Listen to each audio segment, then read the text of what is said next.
Greetings.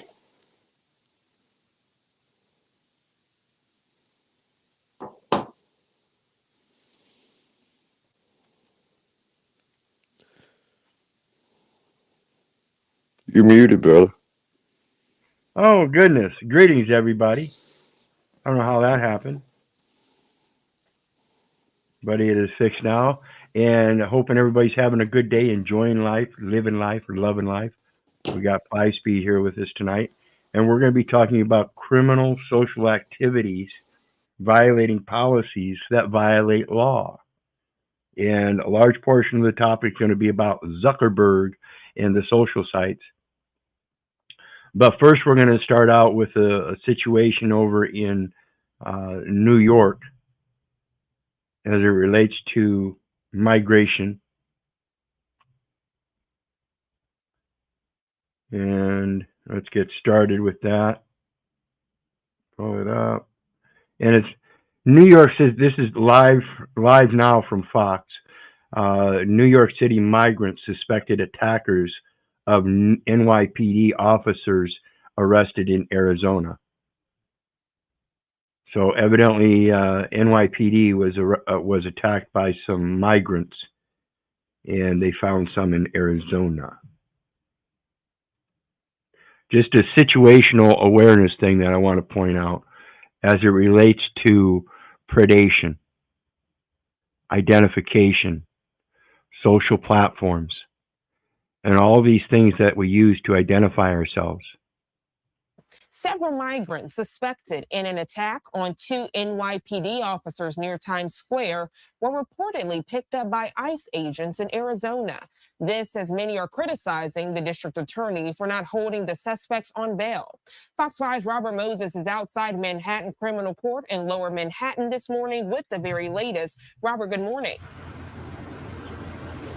Gina, good morning to you. This case has generated national attention, controversy, and a manhunt. That search appears to have paid dividends with the arrests of at least some of the migrants who had skipped town. And Customs Enforcement, along with the Department of Homeland Security, arrested several of the migrants accused of beating 2 NYPD officers in Times Square on January 27th. The takedowns happened yesterday at a Greyhound bus station in Phoenix, according to Fox News, which obtained this picture from an ICE source. 4 of the migrants who were released without bail after their arrests are believed to have fled for California by bus. There are no details yet about which of the migrants were arrested yesterday. Manhattan District Attorney Alvin Bragg says his office plans to present charges to the grand jury later today. Despicable behavior. Bragg has been heavily criticized for not requesting bail for most of the suspects arrested for the attack. He defended. Well, and then turn around and have a court to release them. I mean, this is just plain stupidity. You have no way of keeping track of them. You got lucky by getting them this time, and now they're on their way to California. Good thing you know that, but once they get to California, who's to say that you're going to be able to find them again? That's one of the portals to go back south again. You got to remember, these borders aren't secured. These kind of people come and go as they please. Ended his decision making. This immigration issue is just expounding it. On Friday, we make decisions based on the evidence we have before us at the time. Our profound obligation is to make sure we have the right people charged with the right crimes. Bragg said that one defendant, 24-year-old Yohenry Brito, is currently being held on bail. The NYPD's chief of patrol criticized prosecutors for not asking for bail for most of the offenders. You touch a cop, you should go to jail. I mean, it's really that simple. You touch anybody, you should go to jail. It's really that simple. And that's what that physical offense is. It's an assault. It's a criminal act. Those are the things you should go to jail for, no matter who you are. But this is why it's happening. No consequences, and our cops are getting hurt out there. Unacceptable. Governor Kathy Hochul has called for the deportation. No consequences, and our citizens are getting hurt out there. How many citizens do you think they attack as opposed to police officers? That's the real question. See, these people are just brave enough to attack a police officer. Most often they attack the normal citizens. They're the ones truly at risk, don't you think? Of migrants found to be responsible for the assaults on the officers. Get them all and send them back. Henry Brito, who is the lone suspect being held on bail right now, is due back in court later on today. His appearance is set for 9 a.m. here in Lower Manhattan, and we do expect to hear more from ICE about those arrests yesterday in Phoenix. Gene, back to you. So what do you think? What do you think? I saw something a day or two ago, I think it was, or might even been today. Lamb, that guy down about the border, they're giving a lot of those immigrants credit cards. Well, of course, that's what I've been trying to tell everybody. Listen, 53 million or something, or something. What do you think the Social Security card is? It's a credit card. Yeah. Credit card means any card, plate, coupon book, or any or other device used to obtain money, property, labor, or services on credit. Everything already operates on credit. It's once it gets into that credit system, they consider that their credits, and they are calling them their assets. The problem is, all you have to do to fix that is route the credits appropriately. They're truly your credits. It's a violation of creator content. That's one of the main issues of these social sites and everything. When YouTube uses its policy to restrict my comments and stuff as a creator, they're the publisher, not the creator. But what they do is, in this supposed implied contract, they're taking upon the role of both the publisher and the creator as if though they've created the content. You can't do that. You can't use your policy as a way to misgive information as if though you are the creator, announcing yourself as the publisher. We have to follow your policy. No, your policy has to follow the law. And if I'm the one that did in fact create it, what I put out is supposed to come back. That's what you're denying. You're denying me the ability to allow that copyright to other people to give me credit. This is the thing Samuel Clemens was using against him, and when he went up to Congress, he said, listen, you're violating not just me, but my following generations. Now, granted, I believe it should be in perpetuity, but the bill before the Senate here today, I'm willing to accept for now. For heavens forbid, why would I need anything to go beyond my next generation so I at least have something to give to my children? Screw the grandchildren. Let my children take on my education to do the same for their children. This is the chain of knowledge. It doesn't skip a generation. You have to keep influencing it through each generation. My people are destroyed for lack of knowledge. And if you're not going to be a priest under your children of me, then I have to deny you. And since your children didn't hear the word because you weren't a priest under me, I must deny them too. This is getting ridiculous. I spent most of the day with not most of the day, but a good portion of the day with my companion over insurance issues and stuff and prescriptions, talking to people about that S.C.H.M.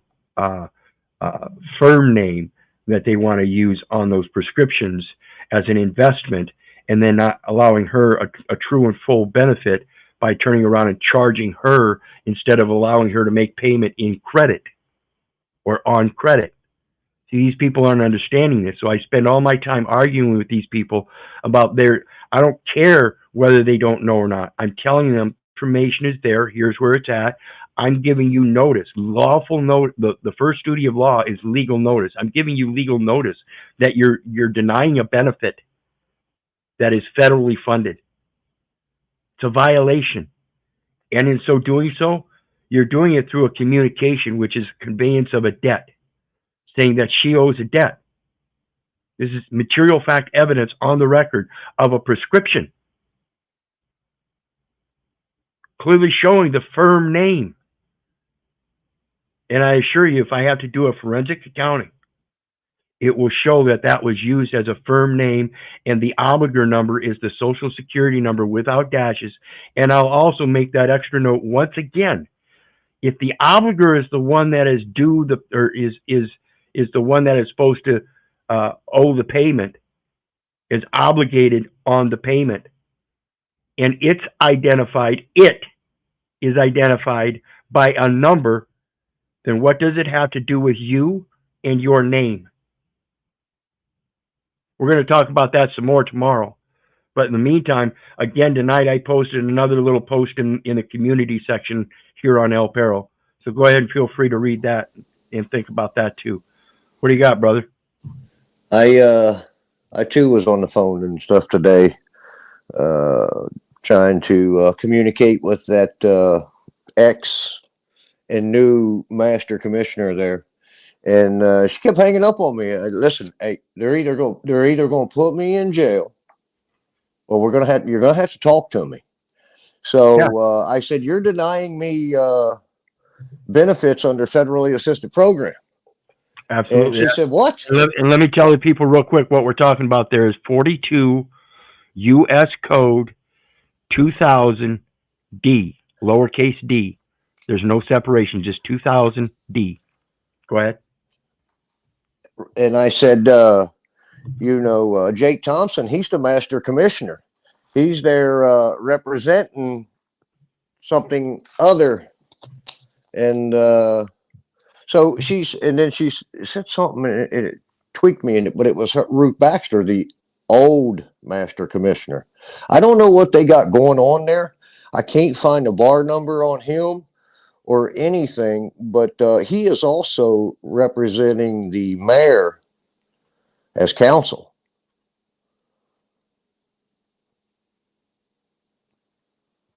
Well, that kind of seems like a conflict of interest. It's all over. I believe that they're handling all the workman's comp cases and everything in these communities. Well, absolutely, and I would agree with you. It might be kind of hard to actually prove that, right? But again, at the same time, understand, folks, they're using that self-determination of resident. You're the one making that determination of resident and telling them on all their documents, and then using a resident address in the national address format for such resident, claiming, and that clarifies that you're an agent or an official having a requirement to take an oath of office, and you haven't done so. I don't know how much more simple I can explain it, but that is a requirement. That's that 26 U.S. Code 7701 definitions, and in that set of definitions, it's got the motor vehicle operator's lease in it, and it clearly defines that trade or business as a definition is performance of the functions of public office under number 26. It also has your definition of United States citizen, blah, blah, blah, many other things. But when it comes to that determination, you're the one making it. So again, I urge you to comprehend that 19 U.S. Code 81O, lowercase o, residence of zone, and that's a customs code, and it says residence of zone. No person shall reside within the zone except federal, state, or municipal officers or agents whose resident presence is deemed necessary by the board. And that, again, you have to take some kind of oath. You never did any such thing. And that oath is to perform the functions of public office pursuant to the constitutions of both the state and the federal. You never did that.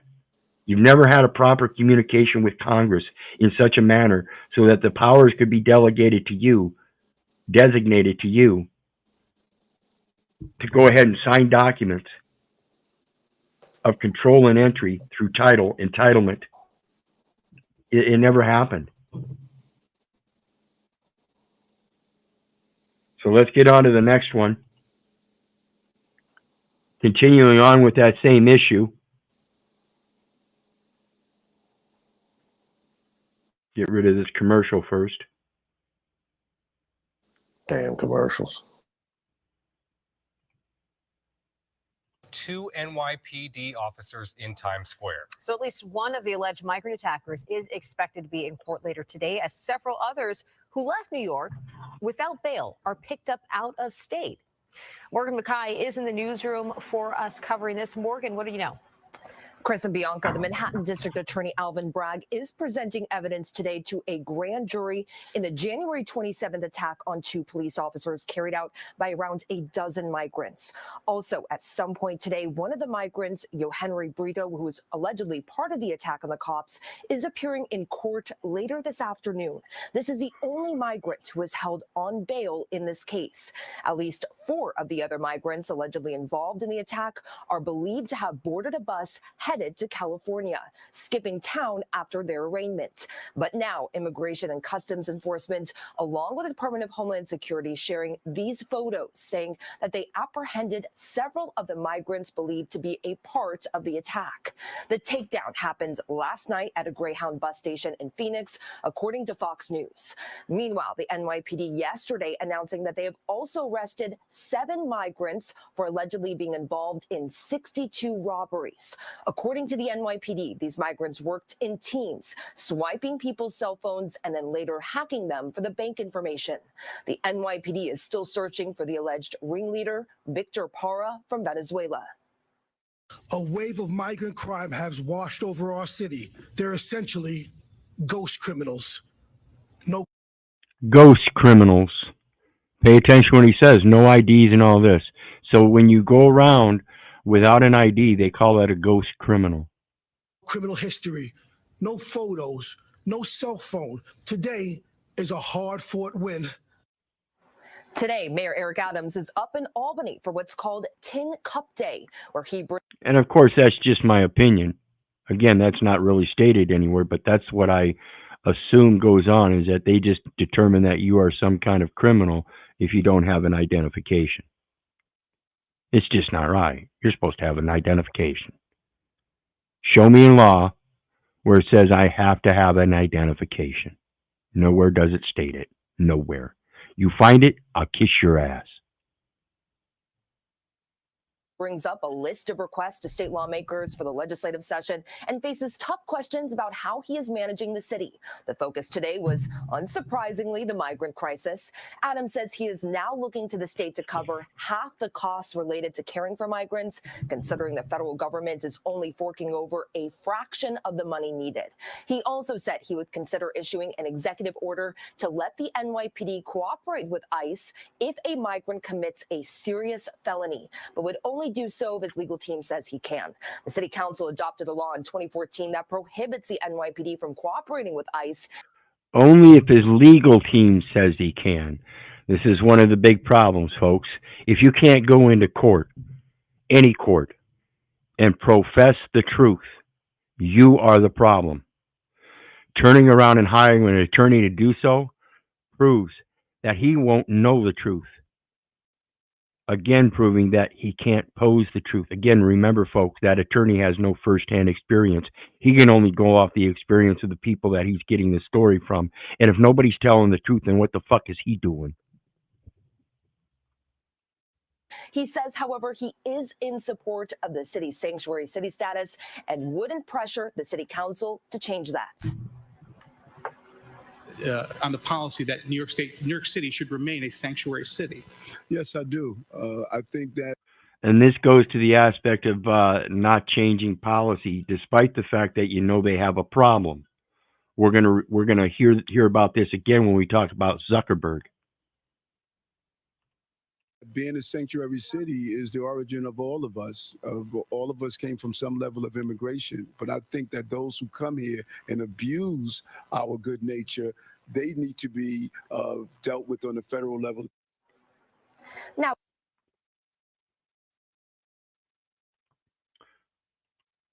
So what do you think, brother?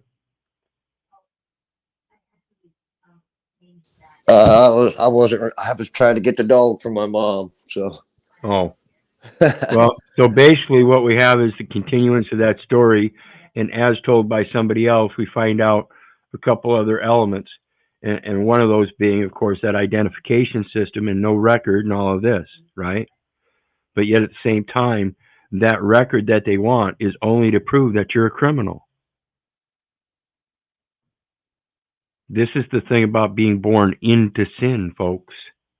It shows that your mom didn't know what the fuck she was doing and acted in a criminal way in a social setting according to certain policies. But again, those policies violate the law. That's in the real world, and it's the same way as it is in this metaverse. It's the same problem. It always comes down to oneself and how they are behaving. All these social settings, this is where they get all their statistics from, and your reactions and actions and interactions and how things end up in the accounting all matters. It's only you that can correct it. So let's get on with the next one, which is in relation to that migration stuff. As we know, they have this thing about housing migrants over the homeless and things like that. Well, this is subsequently what happens in that kind of a situation. This is how it happens. Major scandal at New York City public housing. 70 arrested in corruption bribery schemes. This was just 7 hours ago when I pulled this from when I pulled it up. So this was this morning. Thanks for joining us here at 11. I'm Adam Cooperstein, and we begin with breaking news and what could be the largest public corruption bust in U.S. history. About 70 people, both former and current employees for the city's public housing agency, NYCHA, accused of bribery and extortion, allegedly accepting cash payments in exchange for lucrative deals.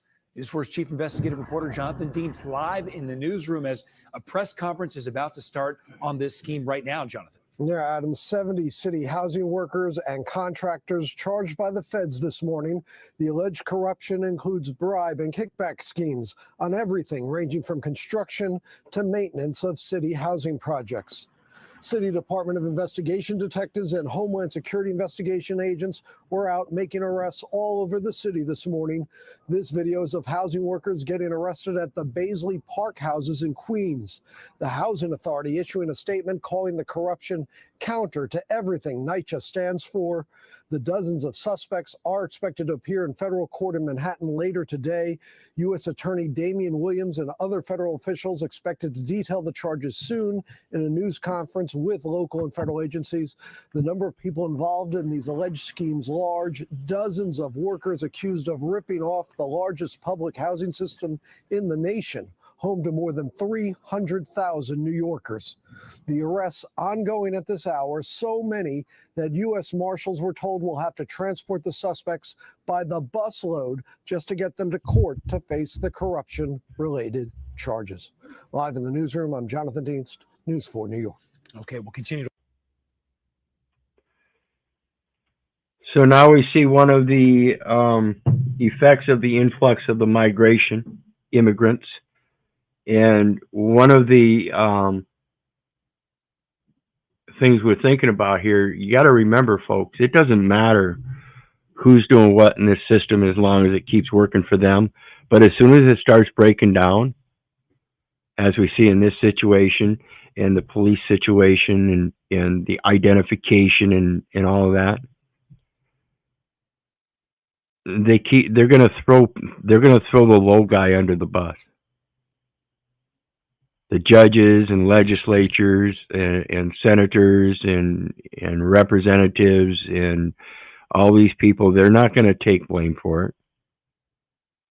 They're going to throw the little guy under the bus, the little guy that's sitting there making claim that he's a resident, and he did so because somebody else told him so. They're going to throw the Hitler's willing executioners under the bus. So keep on being a willing executioner. Keep executing everything that your boss tells you to do. It's going to get pretty sad. What do you think, Russ? I couldn't agree more. It just, I don't know. I still think a whole lot of good's going to come out of all this. Well, I would hope so, but you got to remember, folks, this is the same kind of similar situation when we rely on our legislators and representatives and stuff that are working for emoluments, and at the end of the day, all they're concerned about is taking home a paycheck so they can live the lifestyle they want. So the better the paycheck, the better lifestyle they get to live. The more the people are willing to consent without knowing the difference, the more it's going to work in their favor. So it's time to get your head out of their asses and smell the world for what it really is. It's your world, not theirs. They're the fiction. They're the legal fiction. So let's take a look at the next one. The next one, I believe, is where we're going to get into one that I put in here to show the importance of having relationships with the natural world as one of your remedies. And this is merely an outside introduction to having your own pets, such as dogs particularly. But some of your larger birds can also be particularly vicious and very dangerous, taking chunks out of people's necks. Now, I'm not going to suggest that that's what you do to train them to do so, but many animals are actually intuitively and instinctively protective of their owners, their family members. So in this one, as an outside respect, we have a dog that has been trained in sense. So if you're going to have such animals, learn how to train them or have somebody train them in specific things. I train my dogs with hand commands. So when it comes down to doing things, they will only do the things I tell them to do by hand signals. They're not going to listen to somebody else tell them what the fuck to do. They don't know what they're telling them.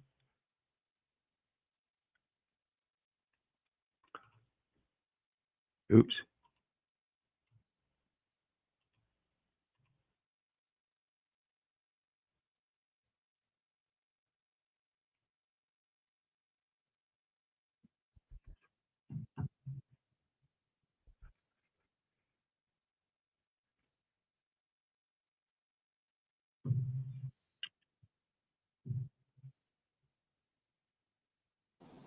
Muted.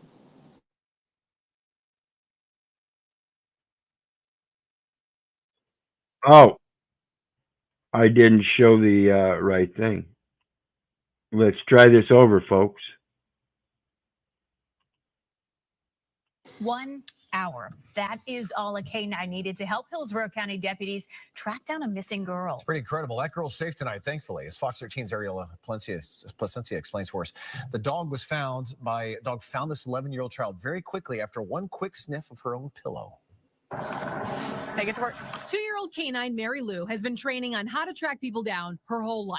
When someone goes missing, time is of the essence. Her skills are put to the test Friday night. A family reported their 11-year-old girl missing around 8 p.m. As the search got underway, a neighbor told Hillsborough County Sheriff's deputies the 11-year-old had asked for a ride to an apartment complex to see her friends. This was something that wasn't abnormal, so they gave her a ride. But before K-9 Mary Lou and her handler left the girl's house, They take the pillowcase from the 11-year-old and let this puppy sniff the pillowcase. That's all she had to go on. the dog searched the apartment complex in Waimama and did not find the girl. Instead, K-9 Mary Lou tracked the scent to a neighboring park and let her handler hear. She does have happy tail over here at these bathrooms, which she only does when she's close to somebody. The sheriff told us the girl heard the deputies looking for her, got scared, and thought she was in trouble. So she hid in the bathroom at Bethune Park and locked the door. It's me, a female deputy, my dog, and another deputy. You're not in trouble. We just need to talk to you, okay? Make sure you're okay. Eventually, the 11-year-old came out. Do you like dogs?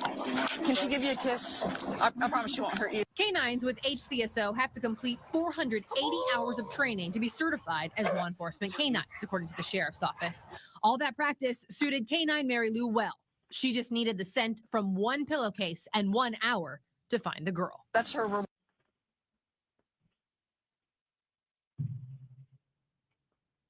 What do you think, Russ? I love dogs. Animals are just amazing to me. Well, one of the nice things I want to point out here is, And I believe we were told to pay attention to the animals in nature. Well, yeah, animals, we're supposed to minister the word of God to all creatures. And in that, I think a part of that means that maybe part of them we should make part of our family. Like I said, it doesn't have to be dogs. It could be cats, squirrels, birds, all kinds of things I've seen as pets. Depends on what particular stance you're taking on their connection with you, what particular role you want them to play. And when it comes to particularly dogs, one of my favorite concepts is that say you plan on having a relatively good sized family with your woman, and so the first child that you have, you get a small sized dog that is allowed to grow with that child, and then as that child grows, you get a second child, and now you get a second dog as well, but you get a larger dog, one that you could start training in the senses, picking up the smells and stuff like this dog did. And then your third child, you might get an even larger dog. And then, of course, your mom and dad are both going to have their own dog, the large dogs that are going to greet people at the door after the little ankle biter starts barking and yipping and letting you know somebody's there. And then the mid-sized dogs are going to stay with the kids, protecting them, while the two large dogs are at the door, and mom and dad are in between everything. It's your own natural security system if you know how to use them. Those animals will protect you just as well as you protect them. And I think this aligns with the wildlife and fisheries conservation easement. Learn how to interact with with nature as its neighbor, and I assure you, in my firm belief, my firm faith of how I've had my experience with nature, you're going to do quite well. Of course, you have to give yourself up completely to that nature. But in so doing, it's going to be what you observe from and actually learn from the most inherent and important lessons about your own instincts and intuitions. So let's take a look at the one where we're talking about those intuitions when it comes to the social platforms, your instincts, and what you're doing to set things up to protect your children as they grow up in these various different environments where you can't have them pets that will protect them. You have to use other means of protection. This here is going to be a series of videos showing you the importance of why. Please pay attention.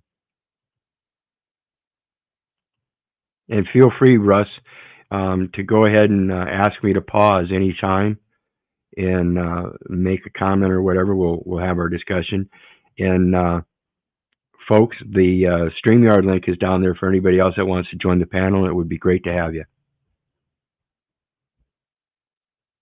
More the merrier. And of course, hit that like, share, and subscribe. And remember, there's always a PayPal link down in the details section for anybody that wants to share some love. All is appreciated. All glory goes to God.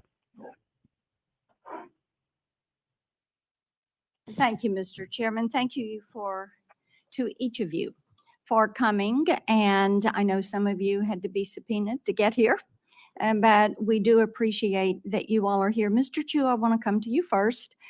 We've heard that you're looking at putting a headquarters in Nashville and likewise in Silicon Valley and Seattle. And what you're going to find probably is that the welcome mat is not going to be rolled out for you in Nashville like it would be in California. There are a lot of people in Tennessee that are very concerned about the way TikTok is basically building dossiers on our kids, the way they are building those on their virtual you. And also that information is held in China, in Beijing, as you responded to Senator Blumenthal and I last year in reference to that question. And we also know that a major music label yesterday said they were pulling all of their content off your site because of your issues on payment, on artificial intelligence, and because of the negative impact on our kids' mental health. So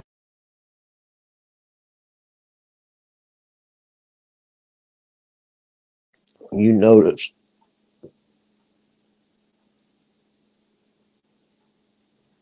And this is what I was pointing out to earlier about their policy and stuff. Their policy violates law. Again, if we're the creators and somebody's putting creation out there for nudity and content for minors and knows about it, and it's an extreme knowledge, and I'm, when I say extreme, I mean millions of cases are acknowledged, and yet they leave them on their site.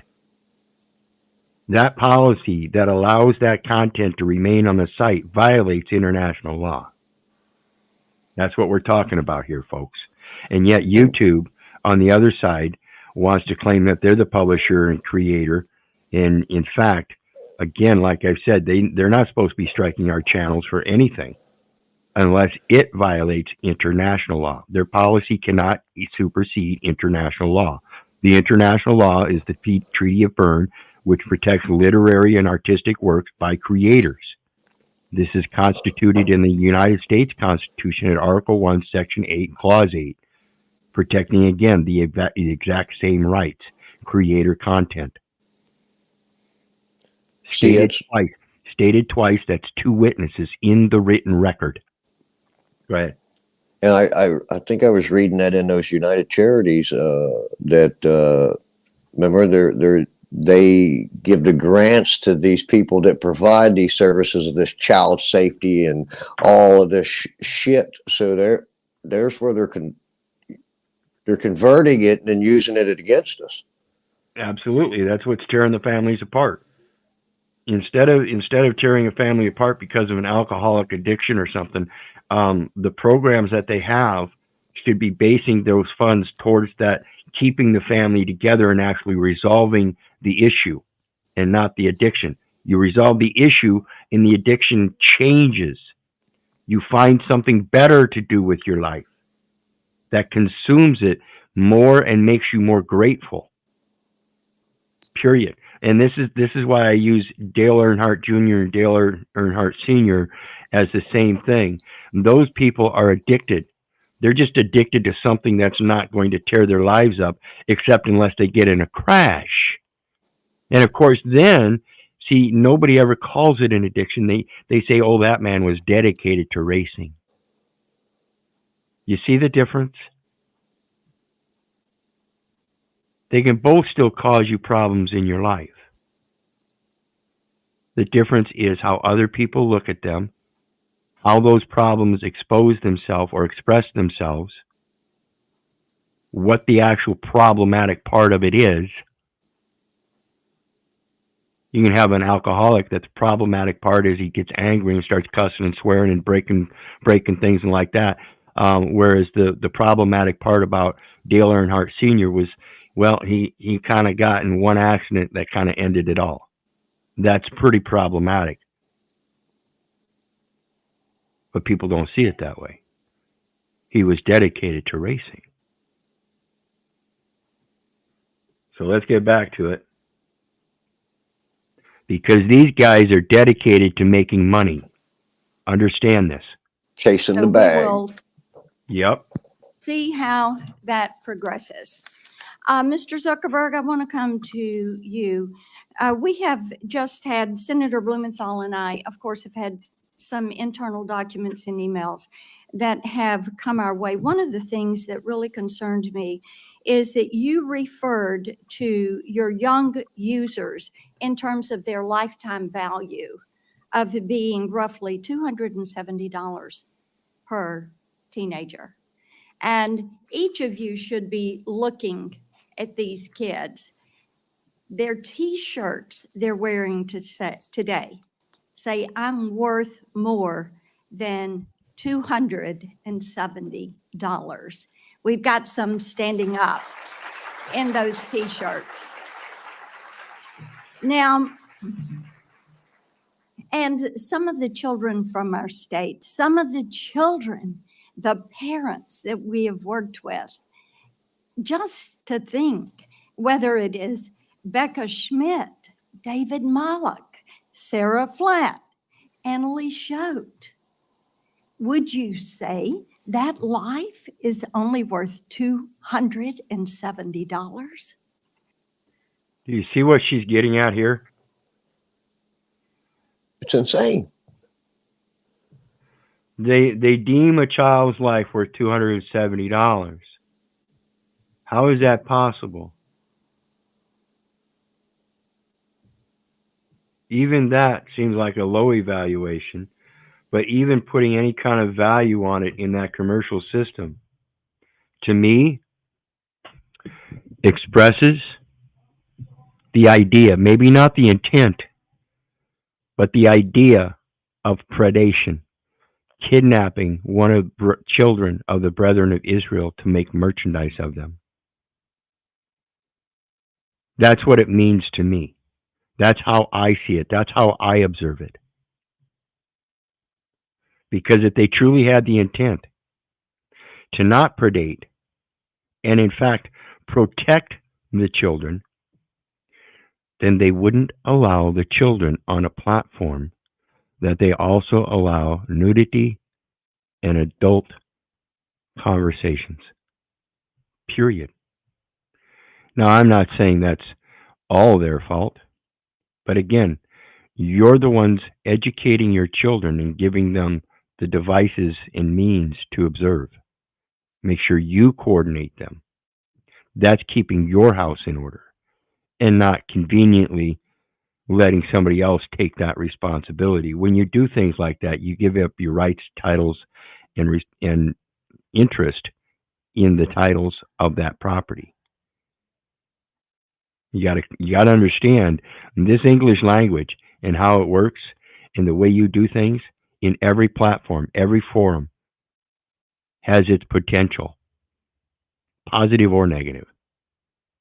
You get to control that, learn how to do it, and they can't use it against you. What could possibly lead you? I mean, I listened to that. I know you're a dad. I'm a mom. I'm a grandmom. And it's the concept of the very simple idea that if you know your neighbor is a pedophile, you don't let your child go over to the neighbors. So if you know there's pedophilia material or adult nudity, adult conversations and things like that you don't want your children being observing, then you have to provide the onus of privacy, or the privacy. The onus probandi is on you to provide privacy.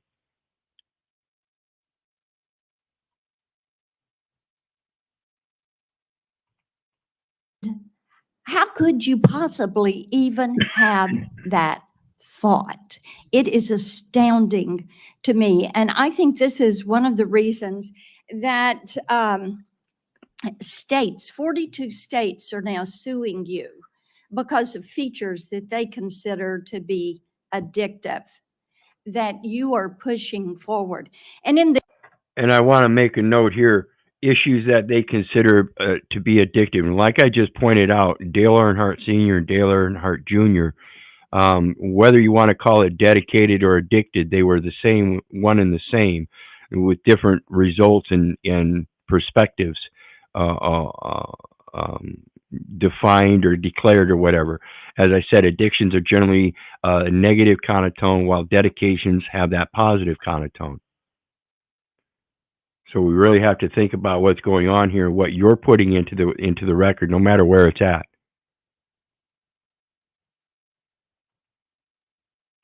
the emails that we've got from 2021 that go from August to November, there is the staff plan that is being discussed. And Antigone Davis, Nick Clegg, Sheryl Sandberg, Chris Cox, Alex Schultz, Adam Masseri are all on this chain of emails on the well-being plan. And then we get to one. Nick did email Mark for emphasis to emphasize his support for the package, but it sounds like it lost out to various other pressures and priorities. See, this is what bothers us. Children are not your priority. Children are your product. Children you see as a way to make money. And what she's pointing out here is if they were a priority, they would have followed up on it. Instead, they specifically noted other priorities. And those are all commercial. They don't want to expend anything to resolve it, because that means having to get rid of that platform in effect. And would be an admission that they were doing something wrong, particularly after it's been left up after they've known it for a couple of years. That, of course, would mean possible reparations later on, too. So let's just hope nobody really figures it out. Let's just hopefully, well, the policies are changing and this and that. Watch this as this develops. I did something on Zuckerberg, a video a couple years back on the same issue, because I was having issues with Facebook.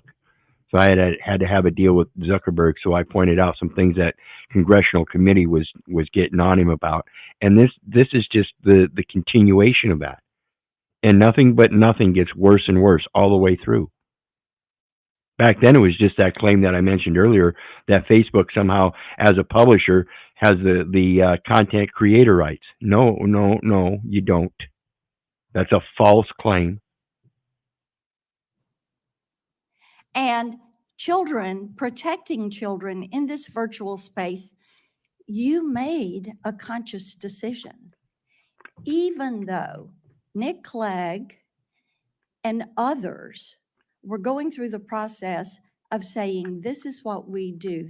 These documents are really illuminating. And it just shows me that growing this business, expanding your revenue, what you were going to put on those quarterly filings, that was the priority.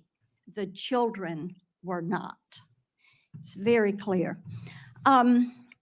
I want to talk with you about the pedophile ring, because that came up earlier and the Wall Street Journal reported on that.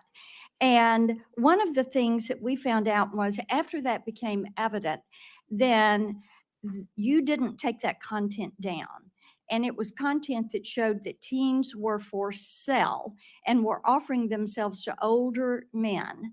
And you didn't take it down because it didn't violate your community standards.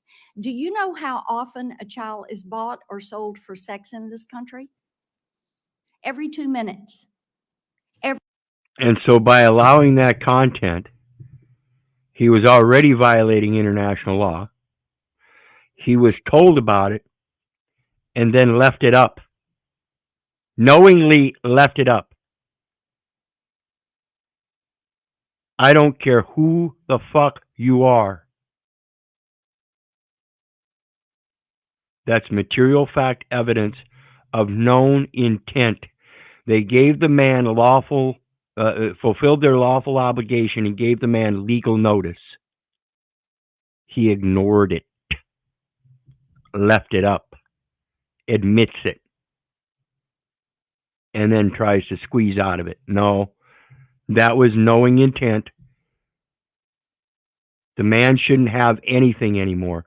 Everything should be stripped from this man. My opinion, of course, not legal advice. Do what you will, but I would hope that they do that. Every 2 minutes, a child is bought or sold for sex. That's not my stat. That is a TBI stat. Now, finally, this content was taken down after a congressional staffer went to Meta's global head of safety. So would you please explain to me and to all these parents why explicit predatory content does not violate your platform's terms of service or your community standards? Explicit predatory content. Sure, Senator. Let me try to address all of the things that you just said. It does violate our standards. We work very hard to take it down. Didn't take it down. We've reported, I think it's more than 26 million examples. 26 million examples. Didn't take it down until a congressional staffer brought it up. 26 million examples. You guys understand that? 26 million examples he admits to and didn't take them down. This blows me away. I did see this, but yeah, I'll sit back. may be that in this case we made a mistake and missed something. I but think we you have, make a lot of But mistakes. we So have let's Missed something. 26 million cases? Come on. The guy's trying to make excuses. Listen to him. He's a fucking coward. I couldn't be like this. No fucking way.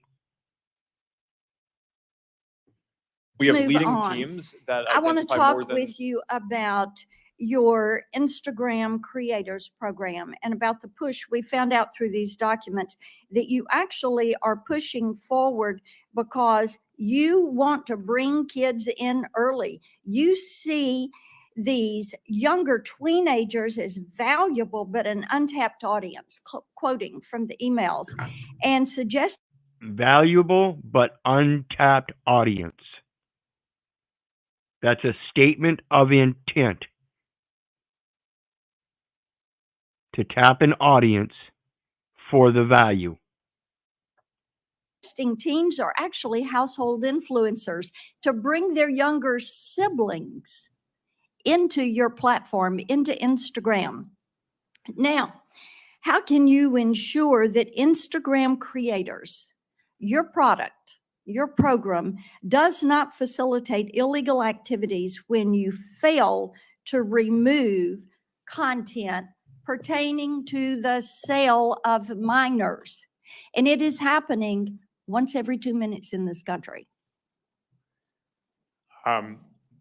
Senator, our tools for identifying that kind of content are industry leading. That doesn't mean we're perfect. There are definitely issues that we have. The tools are industry leading. So you're telling me that the tools you're using to allow pedophilia and predation on your site is going to lead other social communities to do the same thing? I hope that's not what you're saying, because that's what I heard, industry leading. You're going to lead others into doing the same thing? But we continue to Mr. invest a ton in Zuckerberg, it. I think- yes, there are a lot that is slipping through. It appears that you're trying to be the premier sex trafficking Of course site not, Senator. in this country. Senator, that's ridiculous. No, it Senator, is not ridiculous. Of You course want we to don't turn want around this, and we tell don't want these this people content that, on our platforms. And we, why don't you take it down? we do. I think she stated it much better. Premier sex offender. We are here discussing, We do we more need work to you take it all down to than- work than- with than- us. No, you're not. You are not. And the problem is we've been working on this. Senator Welch is over there. We've been working on this stuff for a decade. You have an army of lawyers and lobbyists that have fought us on this every step of the way. You work with Net Choice, the Cato Institute, Taxpayers Protection Alliance, and Chamber of Progress to actually fight our bipartisan legislation to keep kids safe online. So are you going to stop funding these groups? Are you going to stop lobbying against this and come to the table and work with us? Yes or no? Senator, we have a. Yes or no? Of course, we'll work with you on the legislation. Okay, I mean, the it's been door hard is to- open. We've got all these bills. You need to come to the table. Each and every one of you need to come to the table, and you need to work with.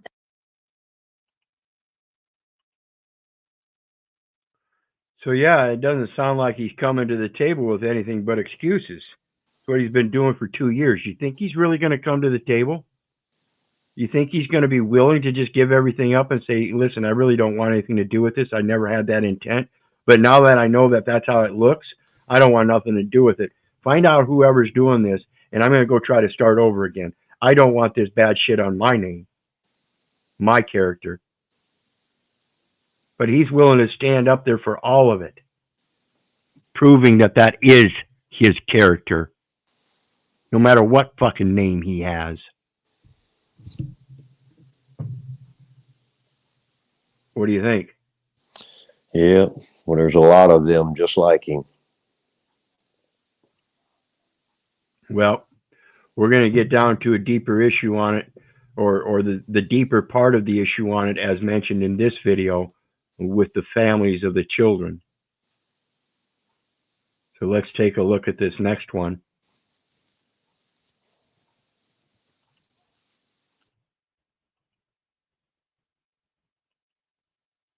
And like I said, this stuff's been going on for 2 years. It originally started over publishing and creator content and fact finders and things like that. Now we're getting into the pedophilia stuff a couple years later. This is how long it takes to drag this shit out and get these people to admit that they've been nothing but Hitler's willing executioners doing what somebody else told them to do. And they'll stand for them all the way because they've got all these attorneys that you mentioned, or that were mentioned.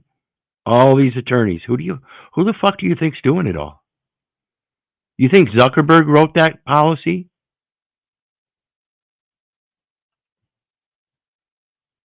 Say in your open, Mr. Zuckerberg, let me start with you. Did I hear you say in your opening statement that there's no link between mental health and social media use?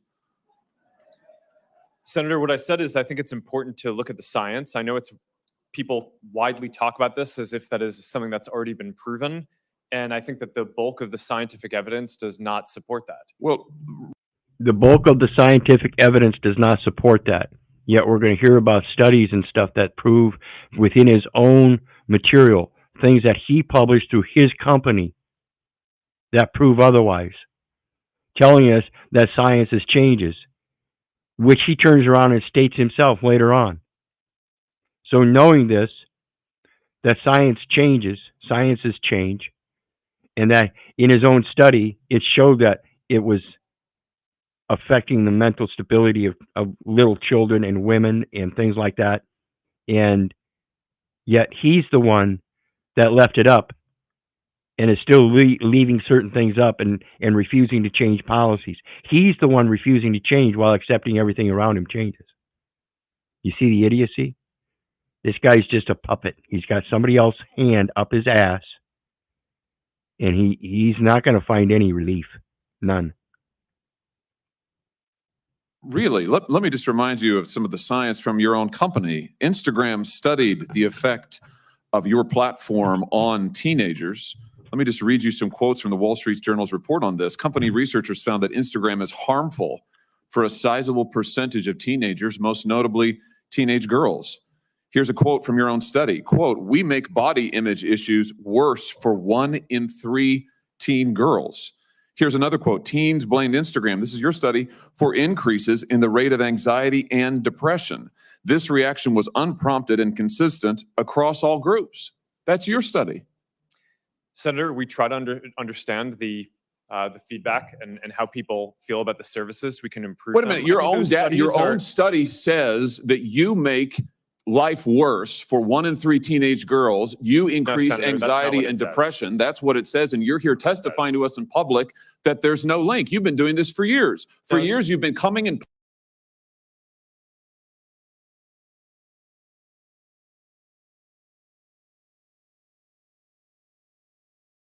public and testifying under oath that there's absolutely no link. Your product is wonderful. The science is nascent. Full speed. I'm sorry.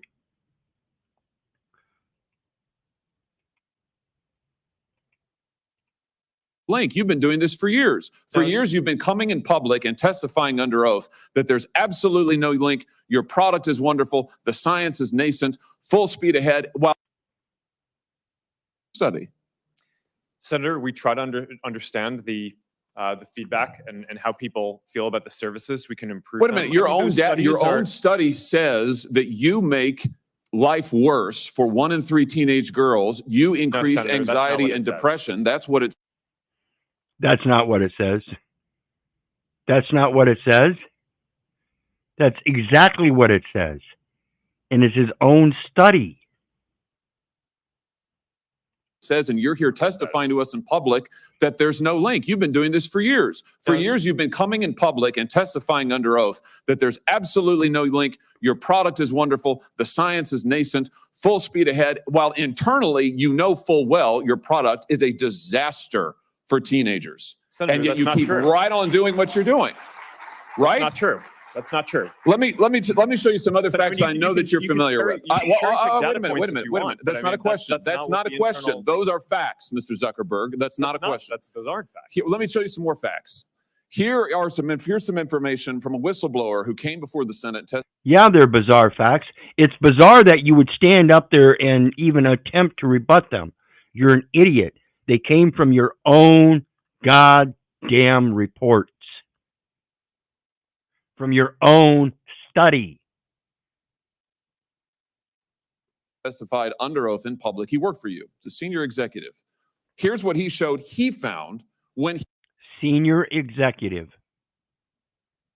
So it's not some low scale Yahoo. Senior executives. he studied your products. So, for example, this is girls between the ages of 13 and 15 years old. 37% of them reported that they had been exposed to nudity on the platform unwanted in the last 7 days. 24% said that they had experienced unwanted sexual advances they'd been propositioned in the last 7 days. 17% said they had encountered self-harm content pushed at them in the last 7 days. Now, I know you're familiar with these stats because he sent you an email where he lined it all out. I mean, we've got a copy of it right here. My question is, who did you fire for this? Who got fired because of that? Here's where it's going to get juicy. Listen to how he reacts to this stuff. It's like he's just stunned. Like he wouldn't know why he would think something like that. Senator, we study all of this because it's important and we want to improve our services. Well, you just told And me I a think second that ago the- you studied it, but that there was no linkage. Who did you Senator, fire? Yeah, I said you mischaracterized. 37% of teenage girls between 13 and 15 were exposed to unwanted nudity in a week on Instagram. You knew about it. Who did you fire? Senator, this is why we're building all Who these did you different fire? tools. Senator, I don't think that's. Who did you fire? I'm not going to answer that. That's Because you didn't fire anybody, right? You didn't take any significant I don't think action. it's appropriate to talk about like It's not individual HR appropriate. decisions. Do you know who's sitting behind you? You've got families from across the nation whose children are either severely harmed or gone, and you don't think it's appropriate to talk about steps that you took? The fact that you didn't fire a I'm single happy person? to- Let me happy ask to you talk this. about Let me the ask you steps this. that we took. Have you If you'd like me to compensated speak. any of the victims? Sorry? Have you compensated any of the victims? I- These I- girls, have you compensated them? I don't believe so. Why not? Don't you think they deserve some compensation for what your platform has done? Help with Senator- counseling services, help with dealing with the issues that your services cause? Our job is to make sure that we build tools to help keep people safe. Are you across going our to platform. compensate them? Senator, our job and what we take seriously is making sure that we build industry-leading tools to find harmful To make content, money. take it off the services, To make money. and to build tools that empower parents. So you that didn't help take any working- action. You didn't That's take not any true, action. Senator. You didn't fire anybody. You haven't That's not true. compensated a That's single not- victim. that's Let not me what I ask you said. this. Let me ask you this. There's families of victims here today. Have you apologized to the victims? Would you like to do so now? Well, They're here. You're on national television. Would you like now to apologize to the victims who have been harmed by your product? Show them the pictures. Here Would we you go. like to apologize for what you've done to these good people? I'm sorry for everything that you have all gone through. It's terrible. No one should have to go through the things that your families have suffered. And this is why we invest so much and are going to continue doing industry-leading efforts to make sure that no one has to go through the types of things that your families have had to suffer. Families have had to suffer. Families have had to suffer. You know, You see the way he sat down? He was wanting to sit down before he even turned around. Weak ass fuck. Excuse my language, folks. why, Mr. Zuckerberg, why should your company not be sued for this? Why is it that you can claim, you hide behind a liability shield, you can't be held accountable? Shouldn't you be held accountable personally? Will you take personal responsibility? Senator, I think I've already answered this. I mean, these Well, are try serious this again. issues. Will you take personal responsibility? Senator, I view my job and the job of our company as building the best tools that we can to keep our community safe. Well, you're Notice that's a yes or no question, folks. Will you take responsibility? That's a yes or no question. If he was a fucking man, he'd say yes or no. He's a coward.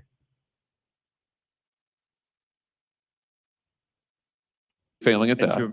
Well, Senator, we're doing an industry-leading effort. We build AI tools Nonsense. Your product is killing people. Will you personally commit to compensating the victims? You're a billionaire. Will you commit to compensating the victims? Will you set up a compensation fund with your Senator, I money? think these are With your money. complicated- Senator, these are complicated Yes, that's not a complicated question, though. That's a Senator, yes or no. this is- Will you set up a victims compensation fund with your money, the money you made on these families sitting behind you? Yes or no?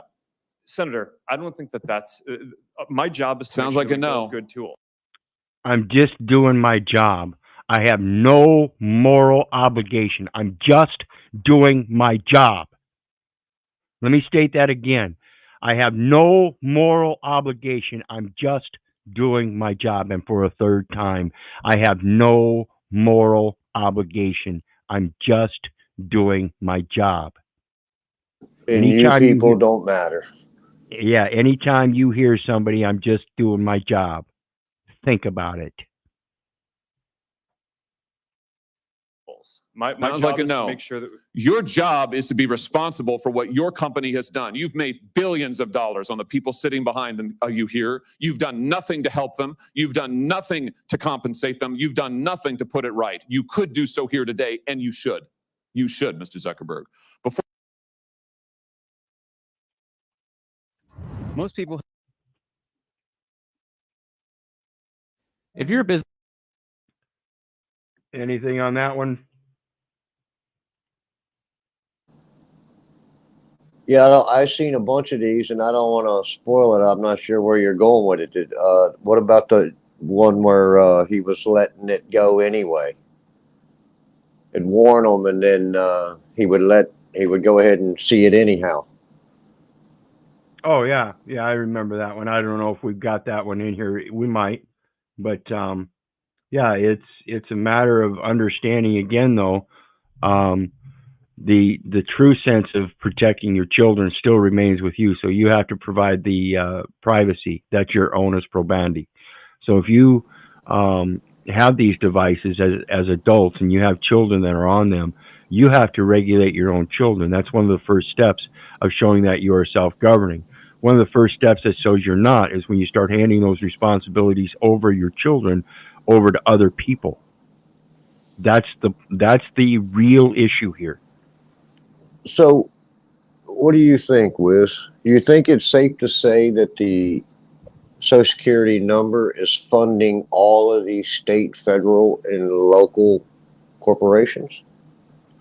Absolutely, but again, So- instead, I'm urging you once again, people, think about this in a peaceful manner and understand that if you're a creditor under the nation, and it's the state and the state corporate entities that are taking that money for their interest, all you got to do is make sure that the United States is your friend.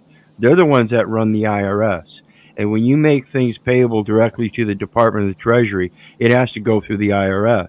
Learn how to qualify that signature, and anything they offer, you make sure you know how to make terms stick to your benefit. And this is merely just a matter of learning how to route this stuff. And that's as simple as it gets. There's a little bit more things, like I said, with this postage stamp and signature for benefactor on the backside. And like I said, once I get it down pat and know exactly how it works, I'm going to be doing a video on it myself. I'm hopefully going to be able to administrate that and express that here real soon.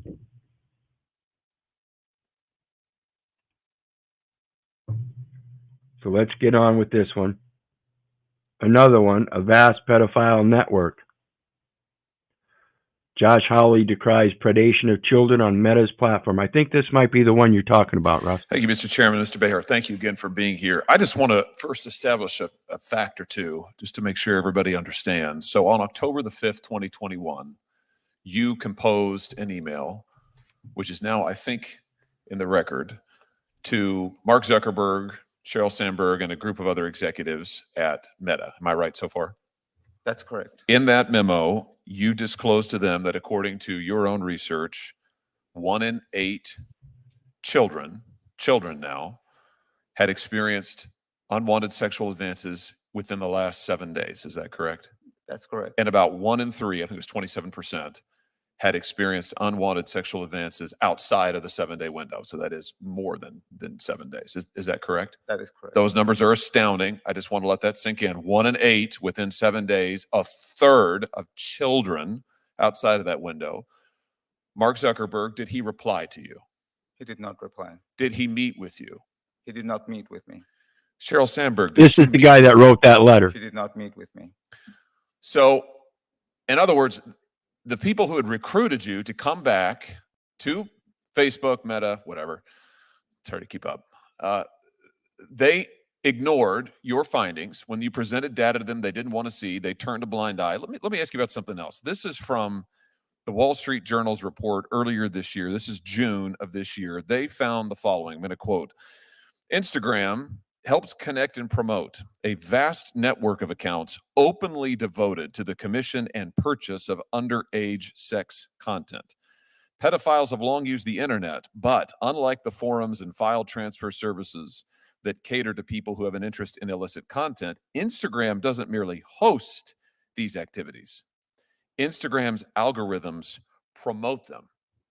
Instagram connects pedophiles and guides them to content sellers via recommendation systems that excel at linking those who share these interests, the journal and academic researchers found. Now listen to the excuse he gives for this here in a few. This is just astounding. This is a stunning report, Mr. Behar, that more than buttresses, bears out what you were trying to tell the executives who ignored you. Just give us a sense, what, in your own view, why do you think this is happening? Why has Instagram become, in the words of the Wall Street Journal, a vast pedophile network? Why are people like your daughter, every time they get on Instagram, they're being bombarded with unwanted sexual advances, sexual content? Why is this happening? My experience of that is that most of the resources, if close to all that they invest in this, go towards this very narrow definition of harm. And so I would encourage anybody here, when you're looking at this issue, if you find an account that seems to be a pedophile account selling things, try and act on it. Try and raise it, see what the company does with that. But see what happens if you like it or follow it, what you start getting recommended. And of all of the things that get surfaced by the systems, how many of them are they acting on? It's a fraction of a percent. One of the things that you said changed from the time you left Facebook in 2015, I think it was, and came back in 2019, was that Facebook had shifted to an automated driven process of safety standards, safety inspection, monitoring for things like this, which they boast about. They say that their AI is great, it's doing great work. That doesn't appear, however, to be the actual fact. It appears that these harms are proliferating. Tell us about the shift towards automated safety monitoring and what that has meant in your experience. I think this is where he's going to explain about that automated button to go ahead and go forward with it, despite the fact that you already been given notice that it's pedophilia or illicit content. I was not there for the shift, but what I can say is that algorithms are as good as their inputs. So if you don't allow a child to be, oh, that is gross, it makes me uncomfortable, right? Which is something that you can do for an ad today. You can take an ad and say, that is sexually inappropriate. But there's no way for a child to do that when they get a message or other areas. How do these systems, like even have a hope of addressing these issues? How can they, as a company, have a hope of addressing these issues if they're not willing to listen when a teen is trying to tell them that they're experiencing gross content, unwanted sexual advances? I mean, that's how you find predators. That's how you find the bad things.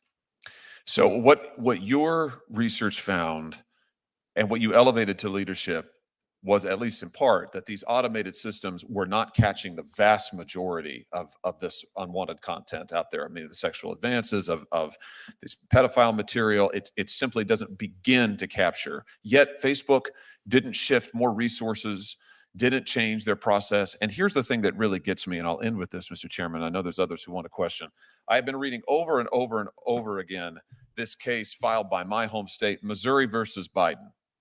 Landmark First Amendment case in which two federal courts, federal district court and a federal court of appeals, have found that Facebook, among others, actively coordinated with the present administration to censor First Amendment protected speech. Not this garbage that is not protected by anything in our Constitution, but First Amendment protected speech. Here's what gets me.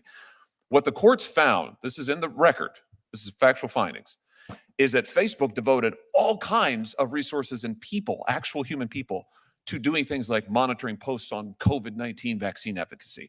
There's one example of a parent in my home state of Missouri who wanted to post something about a school board meeting. Facebook used human moderators to go and take down that post. That was important. That has to come down. We can't have them posting about school board meetings, for heaven's sake. But the things that your daughter experienced, this ring of pedophiles, rings plural, that Facebook just can't find the time for. They just don't have the resources for it. That we just have to leave to, let the market have its effect. Let AI do its job. We just don't have the resources for it. They had plenty of resources to censor First Amendment speech. No resources to protect our children. Absolutely unconscionable. Absolutely unconscionable. And again, like I said, folks, ultimately it is your responsibility to protect your children.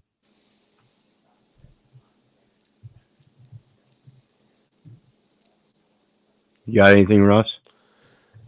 No, I'm kind of get deep in thought with it. I don't see why more of the men don't see that, because a lot of them have children, and Yeah. I mean, for the life of me, I don't get it. I don't see how they don't see it.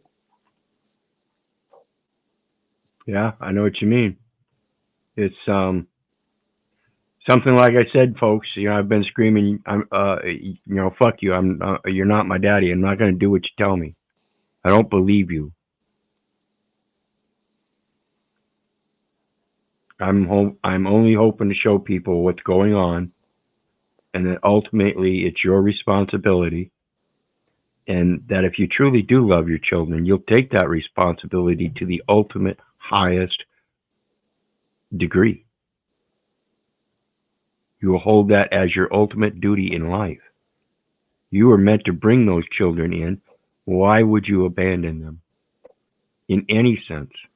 Why would you hand them over to somebody else and give up that responsibility? So, if I may, I would like to place upon the record that if I come up missing or gone, obviously my intent was nothing more than to let these human traffickers in the communities know that we have a right to administrate our own lives, and Absolutely. we do not need them. Absolutely, Al. Well, so they're gonna have to lock me up, or they're gonna have to talk to me. We got to be careful with the we thing and them thing. Yeah. We do need them, but not particularly for ourselves, but for those that need to be administrated, those that need to be governed. That way it keeps them off of our back, and we don't have to waste our time with them. There's a system for that. But that system is taking us as part of it, as well, though we're the belligerents. We're not. If we're actually true peaceful people, Americans, able to stand on our own with our plenary powers, then there's nothing greater than that, and that's what they're failing to recognize. And maybe I'll do a video on that sometime. Plenary powers. So the next one here, applause breaks out when Mike Lee zings Mark Zuckerberg during Senate hearing. The members leave and come back. It's no disrespect. They're doing their job. Senator Lee. Thank you, Mr. Chairman. Tragically, survivors of sexual abuse are often repeatedly victimized and re-victimized over and over and over again by having non-consensual images of themselves on social media platforms. There's a NCMEC study that pointed out there was one instance of CSAM that reappeared more than 490,000 times after it had been reported.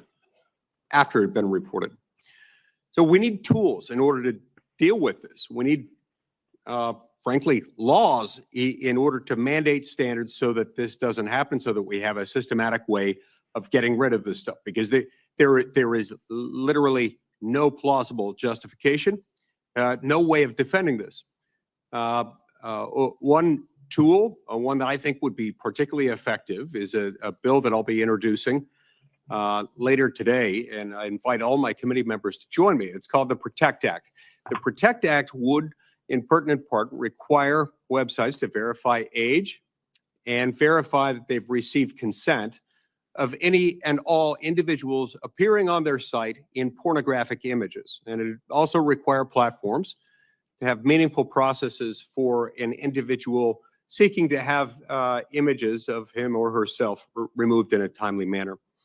Ms. Yaccarino, based on your understanding of existing law, what might it take for a person to have those images removed, say from X? Senator Lee, thank you. It sounds like what you're going to introduce into law in terms of ecosystem-wide and user consent sounds exactly like part of the philosophy of why we're supporting the S.H.I.E.L.D. Act. And no one should have to endure non-consensual images being shared online. Yep. And without that, without laws in place, and it's fantastic anytime a company, as you've described with yours, wants to take those steps, it's very helpful.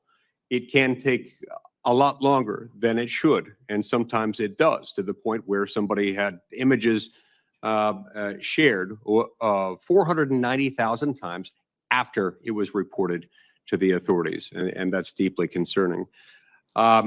But yes, the PROTECT Act would work in tandem with. It's a good complement to the S.H.I.E.L.D. Act.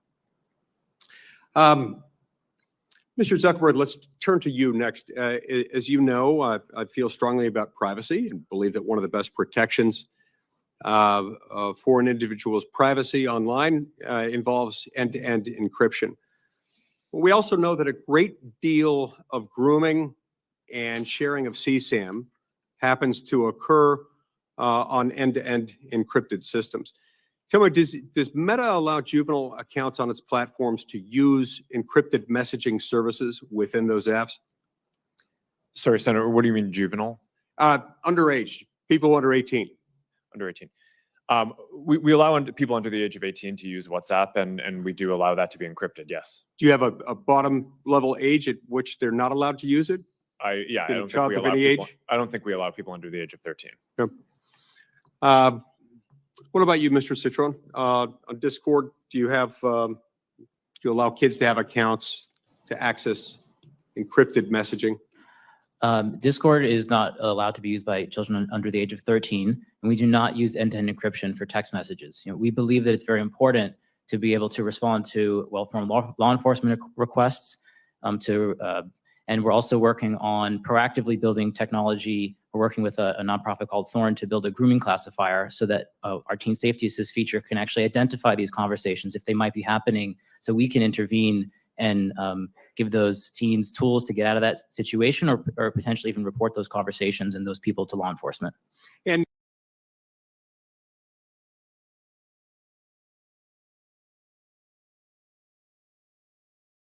encryption, as much as it can prove useful elsewhere, it can be harmful, especially if you're on a site where you know children are being groomed and exploited.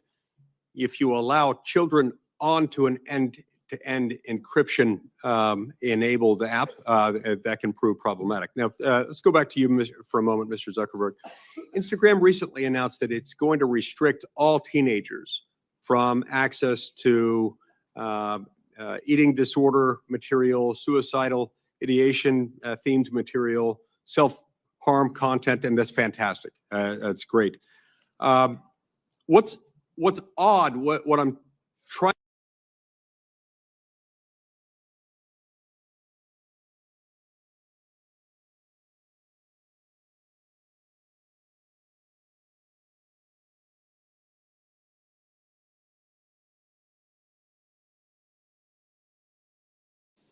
What happened?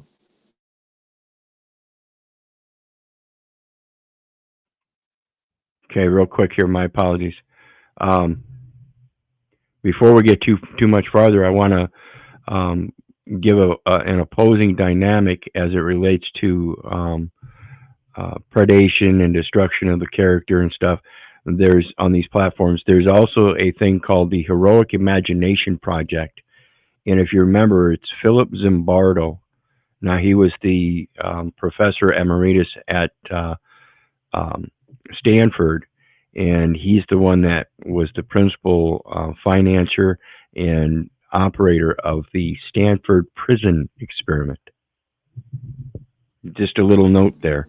Something I think you would be wise to check out, and make sure that you continue on with the positive mental thoughts in a projection of your own imagination of your own hero. Be what you want to be. Here's one for you. Like Russ likes to tell you. Here's one for you. Those, let's see. Geez, I lost my train of thought.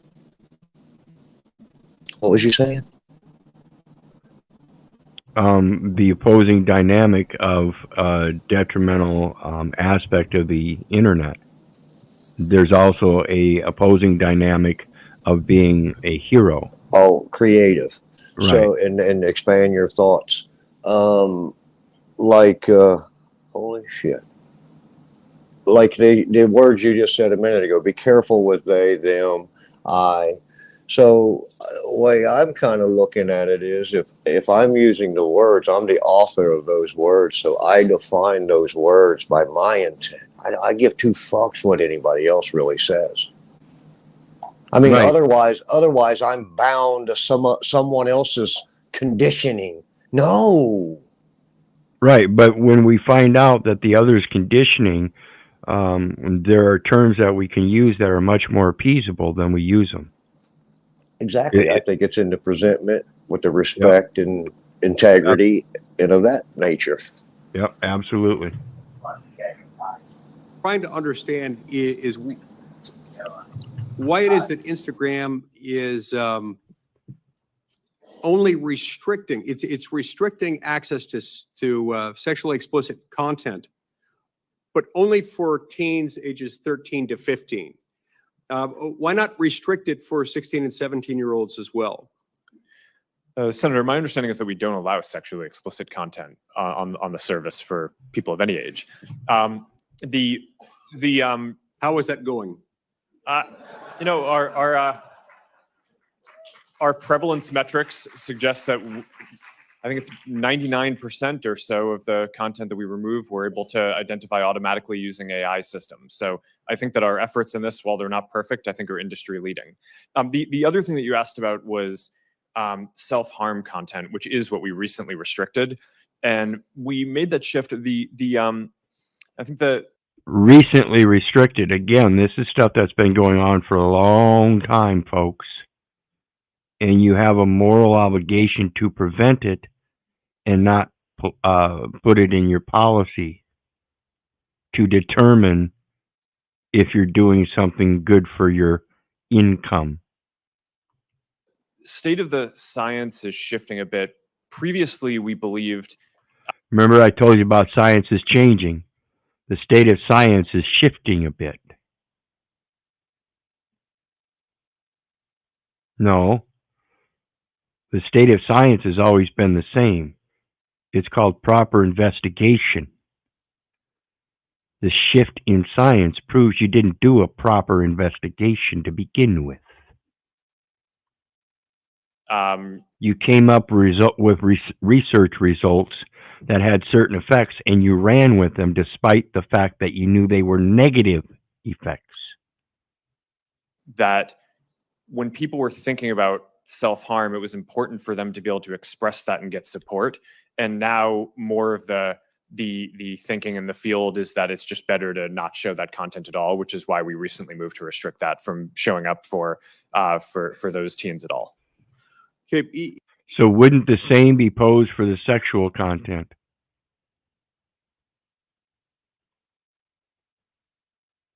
wouldn't the same be posed for the sexual content, adult or otherwise?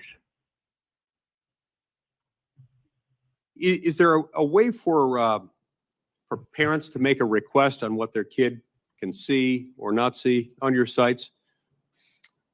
There are a lot of parental controls. I'm not sure if I don't think that we currently have a control around topics, but we do allow parents to control the time that the children are on the site. And also a lot of it is based on kind of monitoring and understanding what the teen's experience is. Mr. And that's one of my points here is that, you know, if they're doing research on your children, shouldn't you be watching your children to see what they're doing, to make sure that that research that the other people are doing, you know, that data collection on all the sites that your kids are collecting and everything, all the downloads and all that. See, ultimately, you should be able to beat them at that game. You're the mom and dad. What they're interacting with, Mr. et cetera. Citron, Discord allows pornography on its site. Now, reportedly, 17% of minors who use Discord have had online sexual interactions on your platform, 17%. And 10% have those interactions with someone that the minor believed to be an adult. Do you restrict minors from accessing Discord servers that host pornographic material on them? Senator, yes, we do restrict minors from accessing content that is marked for adults. Discord also does not recommend content to people. Discord is a chat app. We do not have a feed or an algorithm that boosts content. So we allow adults to share content with other adults in adult labeled spaces, and we do not allow teens to access that content. Okay.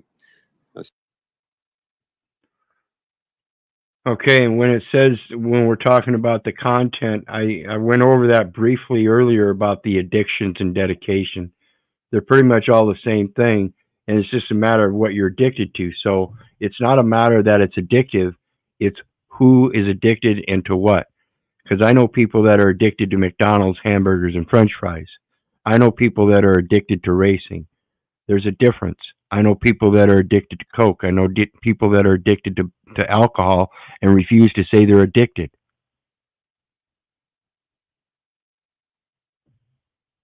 Essentially, again, it comes down to your own discernment.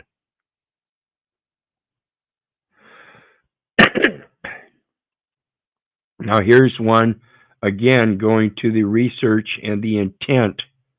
And it's actually kind of redundant because of the intent of any commercial platform is always going to be the commercial aspect of things, first and foremost. And this is your caveat, no matter what platform you're on. I don't care if it's YouTube, StreamYard, Yahoo Mail, Facebook. Look at it. It's a .com site.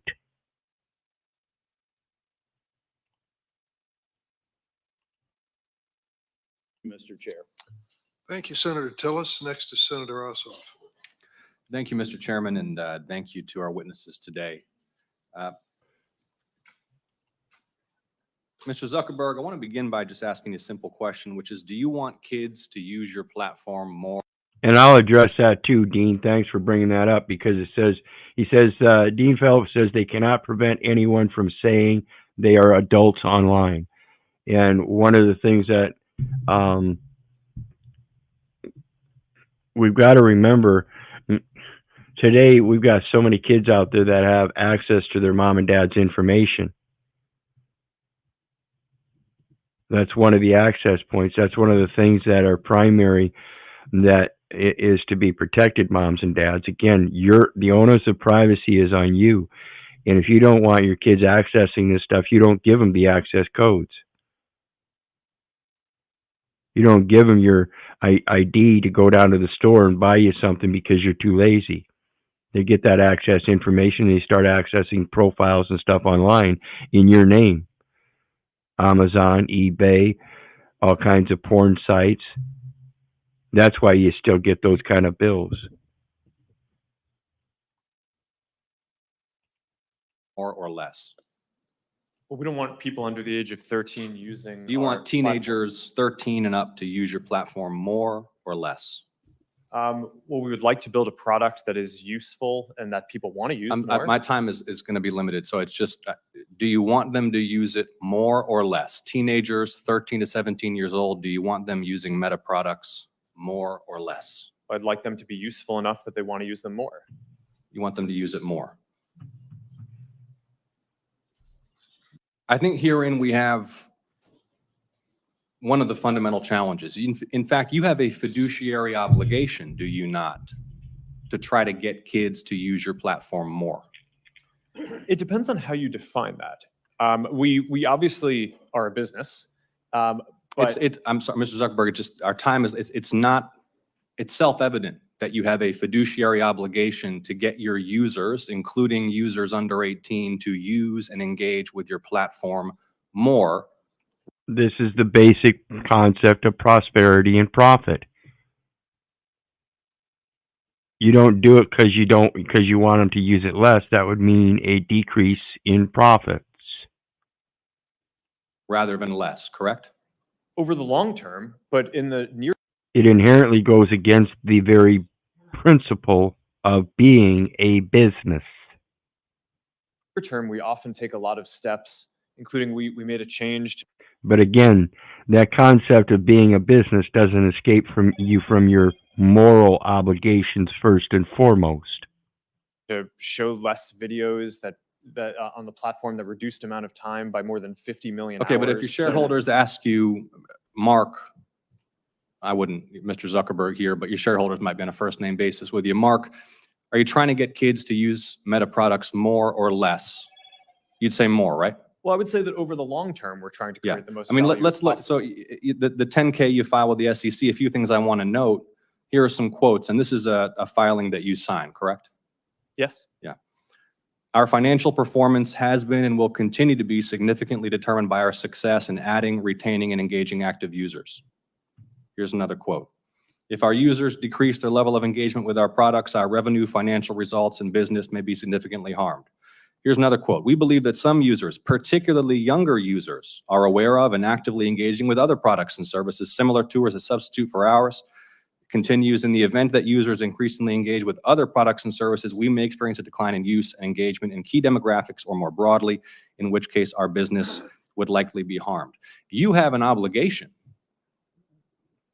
as the chief executive to encourage your team to get kids to use your platform more.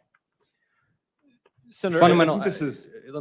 Is that not self-evident? You have a fiduciary Senator, I think obligation it's to your not- shareholders to get kids to use your platform more. I think that the thing that's not intuitive is the direction is to make the products more useful, so that way people want to use them more.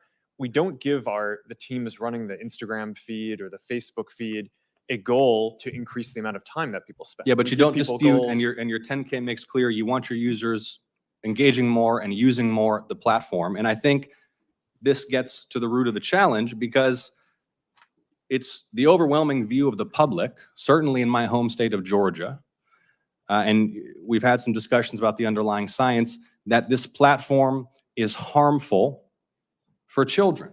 I mean, you are familiar with, and not just your platform, by the way, social media in general. 2023 report from the Surgeon General about the impact of social media on kids' mental health, which cited evidence that kids who spend more than 3 hours a day on social media have double the risk of poor mental health outcomes, including depression and anxiety. You're familiar with that Surgeon General report and the underlying study? I read the report, yes. Do you dispute it? No, but I think it's important to. No, but I think it's important to what? You don't dispute it, but I think it's important to what? Let's listen. Characterize it correctly. I think what he was. To characterize it correctly.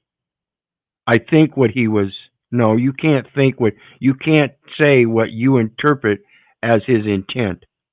Flagging in the report is that there seems to be a correlation, and obviously the mental health issue is very important, so it's something that needs to be studied we know. further. The thing is, that's everyone knows there's a correlation. Everyone knows that kids who spend a lot of time, too much time on your platforms are at risk. And it's not just the mental health issues. I mean, let me ask you a question. Is your platform safe for kids? I believe it is, but there's an on a important second. difference between Let me correlation. What? 26 million cases, and he refused to take them down. Causation. Because we're not going to be able to get anywhere. We want to work in a productive, open, honest, and collaborative way with the private sector to pass legislation that will protect Americans, that will protect American children above all, and that will allow businesses to thrive in this country. If we don't start with an open, honest, candid, realistic assessment of the issues, we can't do that. The first point is you want kids to use the platform more. In fact, you have an obligation to. But if you're not willing to acknowledge that it's a dangerous place for children, the internet is a dangerous place for children, not just your platform, isn't it? Isn't the internet a dangerous place for children? I think it can be. Yeah, there's both great things that people can do, and there are harms that we need to work to Yeah, mitigate. it's a dangerous place for children. There are families here who have lost their children. There are families across the country whose children have engaged in self-harm, who have And I'm going to point out Dean Phillips again. And if it's harmful, that's on mom and dad. How is that Mark's problem? It still remains Mark's problem as a matter of that moral obligation only. If you know something is going on your platform that is harming others, then under that operation of good faith, you have a duty and obligation to then help resolve that matter rather than just ignore it and say, well, it's part of our research. Because that's basically what this amounts to. So it's not necessarily just mom and dad's problem. Mark does have a part in it. And yes, I agree. He doesn't give two shits about the health and well-being of people either. I agree. He's in it for the money, folks. That's why you see he has no moral obligation. experienced low self-esteem. It's one of them demon rats, the demo crazies. Who have been sold deadly pills on the internet. The internet's a dangerous place for children, and your platforms are dangerous places for children. Do you agree? I think that there are harms that we need to work to mitigate.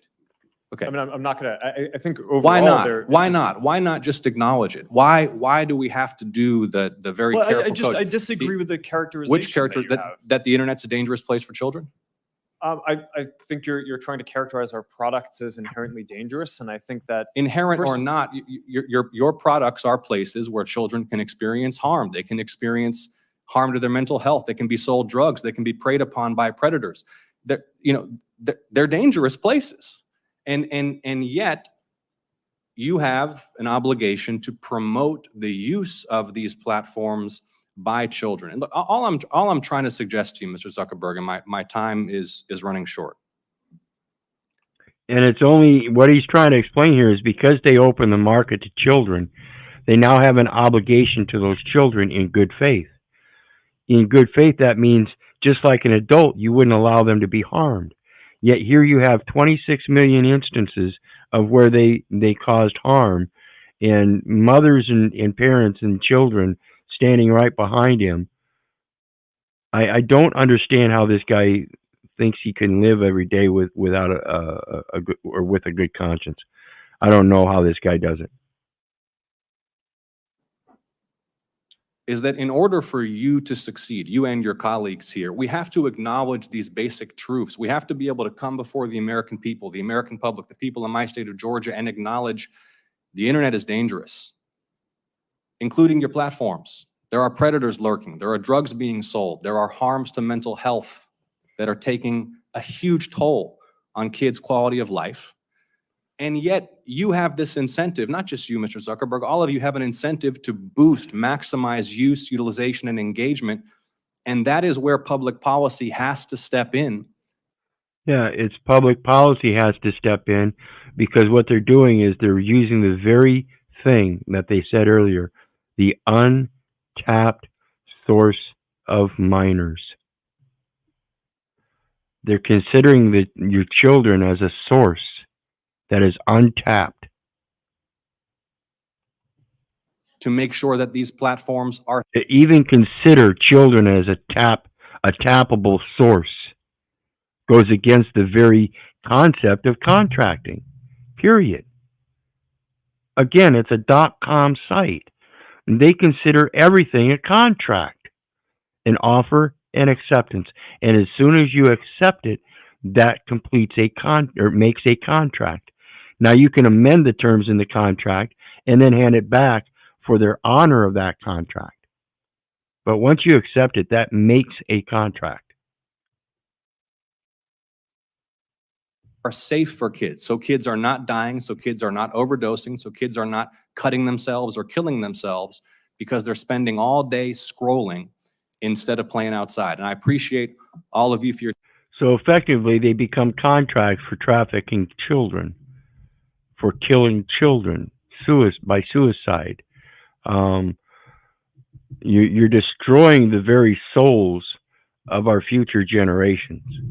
And again, it's not just Mark. It's primarily to the moms and dads. And Mark also has the priority obligation of the same if he's going to allow minors on his platform. If he can't uphold that, then he needs to remove the ability for minors to be on that platform. If he can't do that, he needs to find some other way to do his business. What do you think, Russ? I think there's a huge wake-up call for a lot of them. Absolutely. Absolutely. And that's what they need. The House of Cards is falling. And again, I agree. Why is that? Why, Keith, really, why do you think that concept is so hard to grasp that if there's going to be contracts in the world today, they must be done in good faith and everything?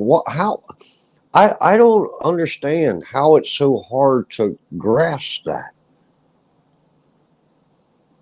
Well, me either, and that's why I say, it's disheartening to know that so many people walk around this earth doing the exact same thing. It's 99% of the people jumping off a goddamn bridge. Splat. I'm not gonna do it. Me neither. So yeah, sounds like blaming the internet for a multi-tiered issue. I'm gonna relate this to the same thing with automobiles. See, that automobile is a temporary temple.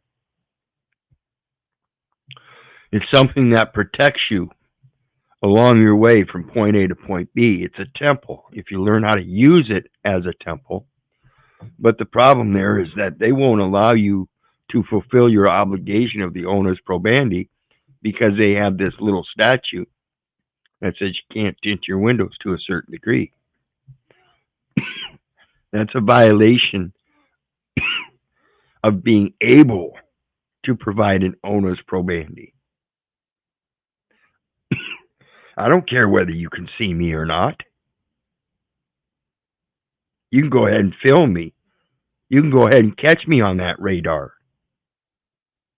But I have the onus of probandi, and you're violating that by saying I can't tint my windows to enforce that very thing. Why do you think diplomats have theirs tinted so dark? Oh, is there a law for thee, but not for me? Come on. You don't say it's so. Fucking pathetic. It really is. So the next one is LaFonza Butler presses Mark Zuckerberg about face filters that cause self-hate. See, this is one of those more modern things with this video stuff and the streaming and all that. People are able to use these filters because they don't want people to know how they look. They feel ashamed. Or maybe it's not the looks. Maybe they're guilty of something and they just don't want you to know who they are. See, this metaverse is something else. Senator Butler. Thank you, Mr. Chair, and thank you to our panelists who've come to have an important conversation with us. Most importantly, I want to appreciate the families who have shown up to continue to be remarkable champions of your children and your loved ones, for being here, and in particular to California families that I was able to just talk to on the break, the families of Sammy Chapman from Los Angeles and Daniel Puerta from Santa Clarita. They are here today and are doing some incredible work to not just protect the memory and legacy of their boys, but the work that they're doing is going to protect my 9-year-old. And that is indeed why we're here. There are a couple questions that I want to ask some individuals. Let me start with a question for each of you. Mr. Citron, have you ever sat with a family and talked about their experience and what they need from your product? Yes or no? Yes, I have spoken with parents about how we can build tools to help them. Mr. Spiegel, have you sat with families and young people to talk about your products and what they need from your product? Yes, Senator. Mr. Shu? Yes, I just did it 2 weeks ago, for example. I don't want to know what you did for the hearing prep, Mr. Chu. I just wanted to know if it's you an did example. anything Senator, in it's an terms example. of designing the product that you are creating.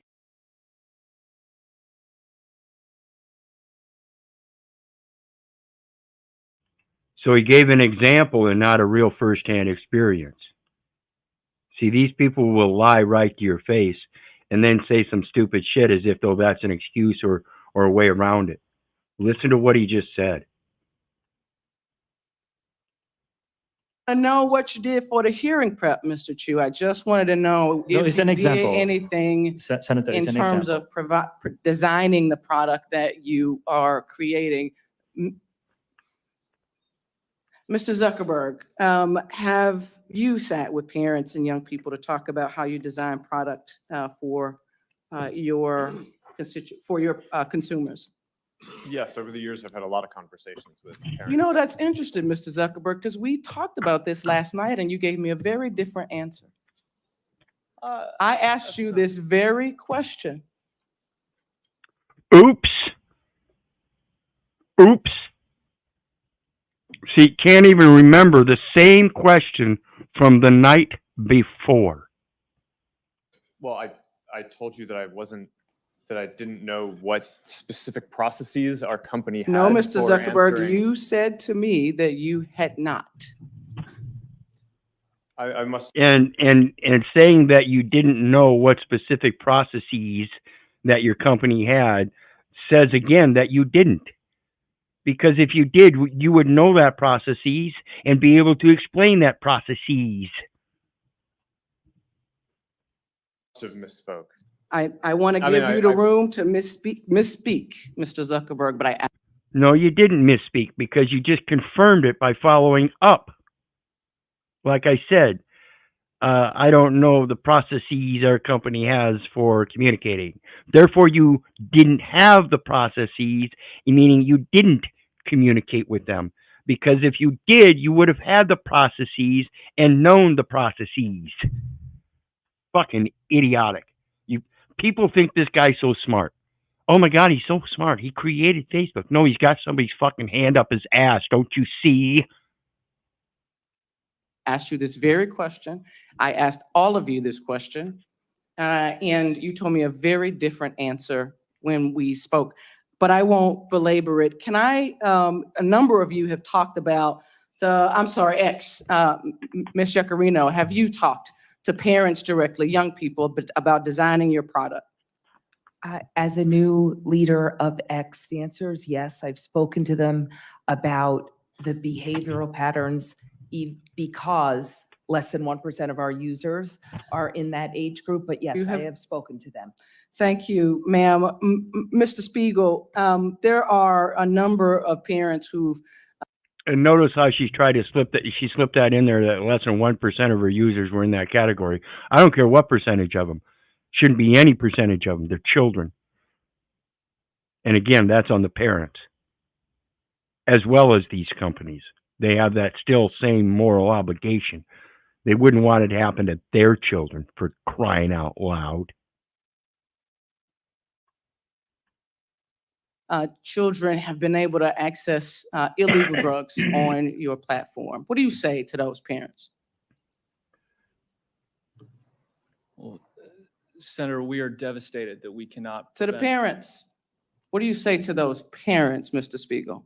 I'm so sorry that we have not been able to prevent these tragedies. We work very hard to block all search terms related to drugs from our platform. We proactively look for and detect drug-related content. We remove it from our platform, preserve it as evidence. And again, I agree, Dean Phillips. Both sides are lying. I don't want to pose this anything other than that. I just have a personal thing with Zuckerberg because I have my own experiences, along with StreamYard, YouTube, Rumble, and other platforms. There are certain issues that I have to take care of myself because their policies and stuff don't do that. So it's just merely pointing out again that no matter what happens, at the end of the day, it's mom and dad's responsibility. And the only way mom and dad can be responsible in that manner is to have the knowledge.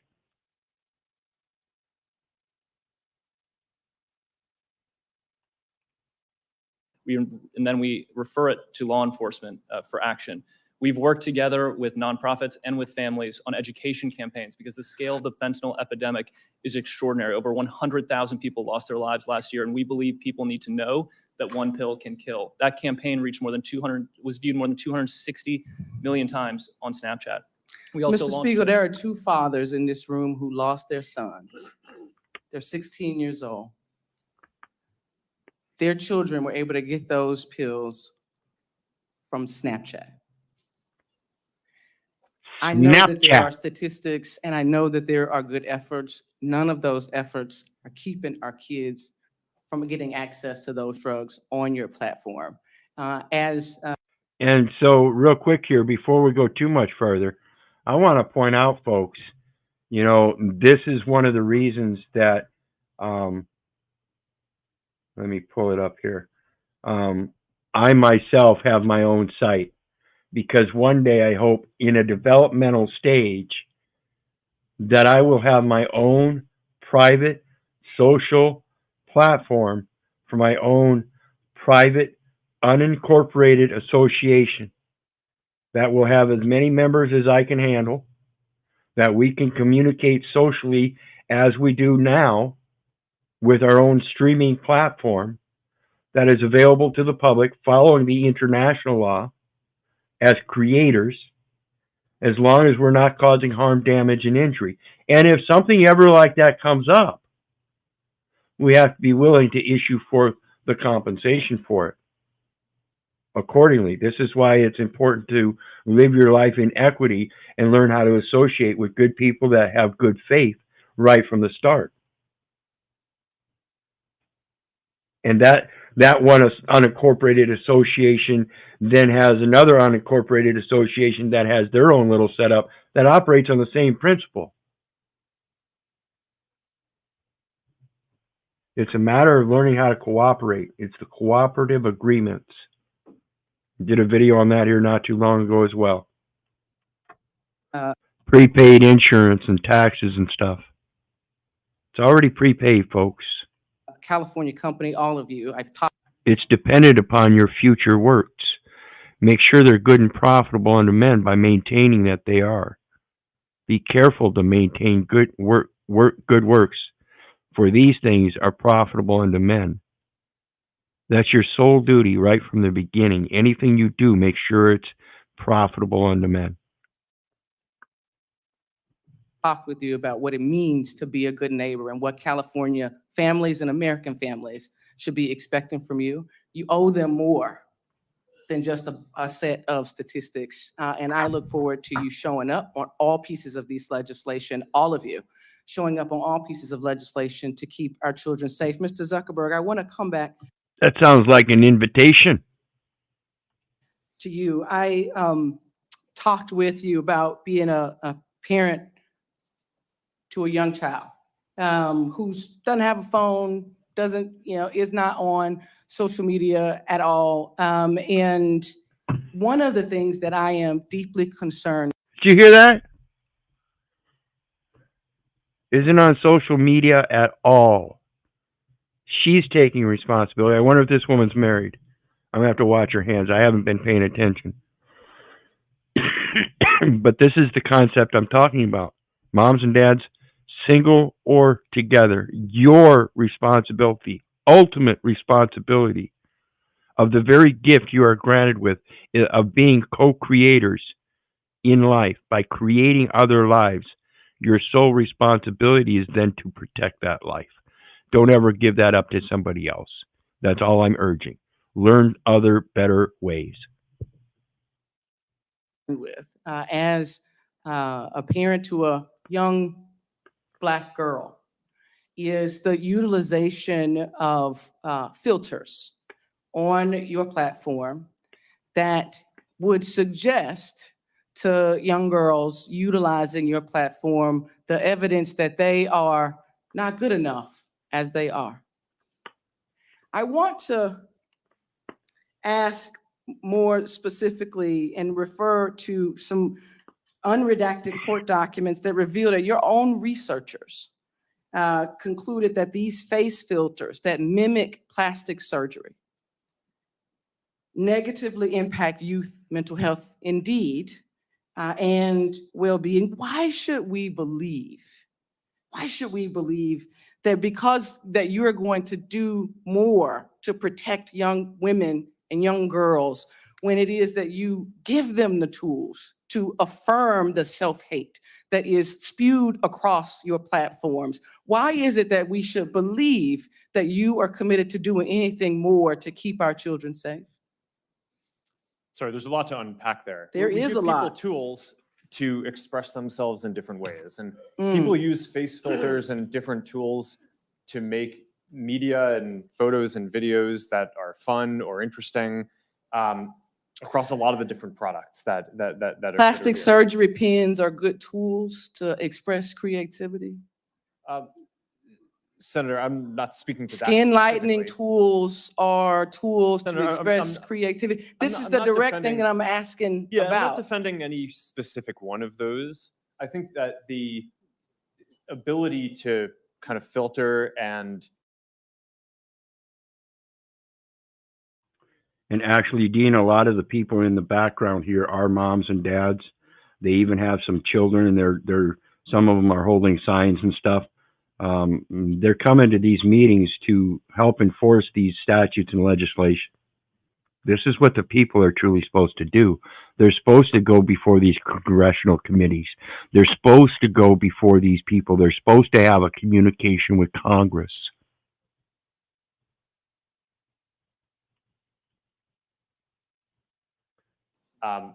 and edit images is generally a useful tool for expression. For that specifically, I'm not familiar with the study that you're referring to, but we did make it so that we're not recommending this type of content to. They don't necessarily need to talk in the committee, but what they do is submit statements and everything, and then they talk to people as they're while things are going on. So they are part of the conversation in the background, and this is the imposing authority they have, is that it's much more subliminal than anything. I made no reference to a study, to court documents that revealed your knowledge of the impact of these types of filters on young people, generally young girls in Senator, particular. I disagree with that characterization. I think that there have With been court hypotheses. documents? I haven't seen any document. Oh, that says okay, that, Mr. Zuckerberg, my time is up. I hope that you hear what is being offered to you and are prepared to step up and do better. I know this Senate committee is going to do our work to hold you in to greater account. Thank you, Mr. Chair. Senator Tillis?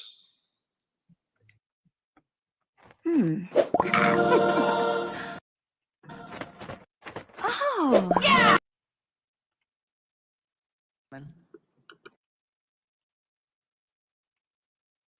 You got anything on that, Russ?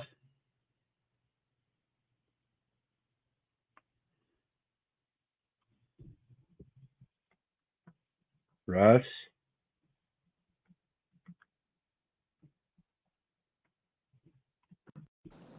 Sorry, I stepped out for a restroom break. Oh, okay. So anyway, it's basically just digging more and more into the situation of how ridiculous all this stuff is, and the absurdity that this man has the balls, not just in these few videos here of recent times, but this has been going on for years, folks. For years, these people have been on Zuckerberg and these other internet social sites, and it's to what ends? So again, we end up with a situation. Let me pull it up. We end up with a situation where we've got these politicians and legislators and everything making all these rules and regulations. So now we don't have just the moral obligation of mom and dad and Mark Zuckerberg, but the very committee that they're sitting in front of, like Dean was saying. You know, these people have a moral obligation as well. So we end up with a situation where somehow the moral obligation gets skipped by legislating out the use of plastic straws and paper wraps. So we end up with paper straws and plastic wraps, while totally ignoring the actual total issue, final full picture of plastic cup, plastic lid that you stick the damn straw into. So again, we're talking about all these multiple different issues when the only issue is, why are children allowed? You already know it's abusive. You already know there's all this stuff going on, and they have to comply with certain cybersecurity laws. Yet you're violating that because it doesn't violate your policy, because there's an untapped, valuable market for children. Go ahead. If these people don't have to follow any moral codes, what does that say for humanity and our children's futures? That we as a society, as men and women, have come to that we allow these people, which are very few, I might remind, 8 billion people, that we can't come to that common understanding that this is not acceptable morally, ethically, any other way. Not at all. And that's why I say everybody's truly got the moral obligation. They're all responsible. Including the congressional committee that Dean pointed out earlier. You know, it's two-sided. They're both lying. Well, while they're both lying, they both have a moral obligation, just like any other mom and dad. They all have children. Or most of them. And a lot of people's riding the fence with them. Back and forth, because they're not thinking for themselves. Yeah. So let's get on to this next one. And I think that, this is the last one, and then we'll be done. So another one, Tom Cotton unflinchingly grills TikTok CEO at Senate hearing on child online safety. Thank you, Senator Rono. Senator Cotton. Mr. Chu, let's cut straight to the chase. Is TikTok under the influence of the Chinese Communist Party? No, Senator, we are a private business. Okay, so you can see that your parent, ByteDance, is subject to the 2017 national security law, which requires Chinese companies to turn over information to the Chinese government and conceal it from the rest of the world. You concede that, correct? Senator. And that's that cybersecurity law I was talking about. It's there. And that's what they're supposed to be following. Your policies cannot supersede that. That's international cybersecurity. The Chinese no business, question. You conceded it early. Any company that does, any global business that does business in China has to follow the local Okay. laws. Isn't it the case that ByteDance also has an internal Chinese Communist Party committee? Like I said, all businesses that operate in China have to follow their local law. So your parent company is subject to the national security law that requires it to answer to the party. It has its own internal Chinese Communist Party committee. You answer to that parent company, but you expect us to believe that you're not under the influence of the Chinese Communist Party? I understand this concern, Senator. Now, you see what's happening here? I want to point out, if you think you have a passport that allows you to go to another country, the truth of it is that if you don't have a passport, they don't want to allow you out of the country.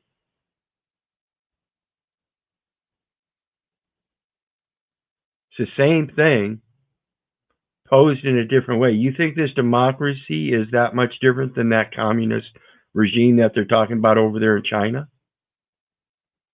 If they're going to let you out, it's only going to be with a certain documentation for extradition to bring you back to your home country where you're following your home laws. So what's the United States going to do if you leave the country without a passport and they find you in another country and use extradition laws? You're the one that claimed you're a resident United States citizen. Better know what you're doing.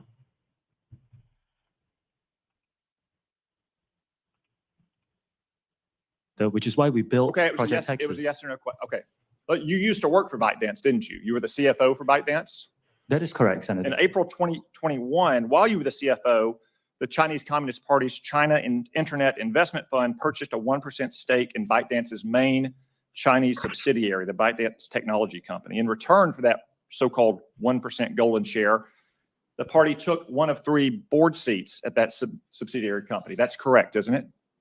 It's for the Chinese business. Is that correct? It's for the Chinese business, yeah. That deal was finalized on April 30th, 2021. Isn't it true that you were appointed the CEO of TikTok the very next day on May 1, 2021? Well, it's a coincidence. It's a coincidence that It you were is. the CFO, Senator, that it the is. Chinese Communist Party took its golden share in its board seat, and the very next day you were appointed the CEO of TikTok? That's Did you chuckle at that too, Russ? Yes. That's just a coincidence, guys. That's just a coincidence. It's just a coincidence. Does that sound like Zuckerberg almost? It sounds almost like Zuckerberg, doesn't it? They're parroting the same deal. And you know what's crazy? These people think that some of us don't see it. We see right through you people. Yeah, and you better protect your children, folks. Not just from communist China, but the United States citizenship too. That's literally what's being used against you. Okay? When you enter these social sites, what do they ask for? Did they ask for your given name and family name? Fuck no. They ask you for the first name and last name, and guess what? After you accept their offer and put down that legal name, now it's a legal contract. Did they give you a place to put down without recourse or pay to the order of? Did that document look like a purchase order? We're going to talk about that tomorrow morning. I'm going to do a video probably, I think, about 10 o'clock. So be watching for that. We're going to talk a little bit on that stuff. What do you got? I'll be there. All right. That's a hell of a coincidence. It really is, Senator. Yeah, it is. Okay. And before ByteDance, you were at a Chinese company called Xiaomi. Is that correct? Yes, I used to work around the world. Where did you live when you worked at Xiaomi? I lived in China, like many Where expats. exactly? In Beijing, in China. How many years did you live in Beijing? Senator, I worked there for about 5 years. So you lived there for 5 years? Yes.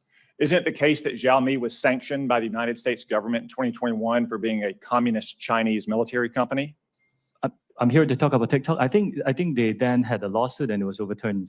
I can't remember the details. It's another company. The Biden administration that reversed those sanctions, just like, by the way, they reversed the terrorist designation on the Houthis in Yemen. How's that working out for them?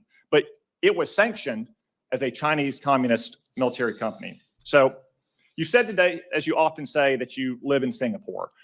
Of what nation are you a citizen? Singapore. Are you a citizen of any other nation? No, Senator. Have you ever applied for Chinese citizenship? Senator, I served my nation in Singapore. No, I did not. Do you have a Singaporean passport? Yes, and I served my military for two and a half years in Singapore. Do you have any other passports from any other nations? No, Senator.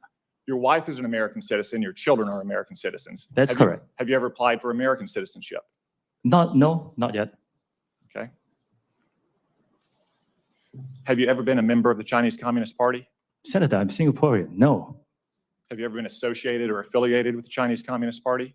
No, Senator. Again, I'm Okay. Singaporean. Let me ask you some hopefully simple questions. You said earlier, in response to a question, that what happened at Tiananmen Square in June of 1989 was a massive protest. Did anything else happen in Tiananmen Square? Yes, I think it's well documented. There was a massacre. There was the indiscriminate slaughter of hundreds or thousands of Chinese citizens. Do you agree with the Trump administration and the Biden administration that the Chinese government is committing genocide against the Uyghur people? Senator.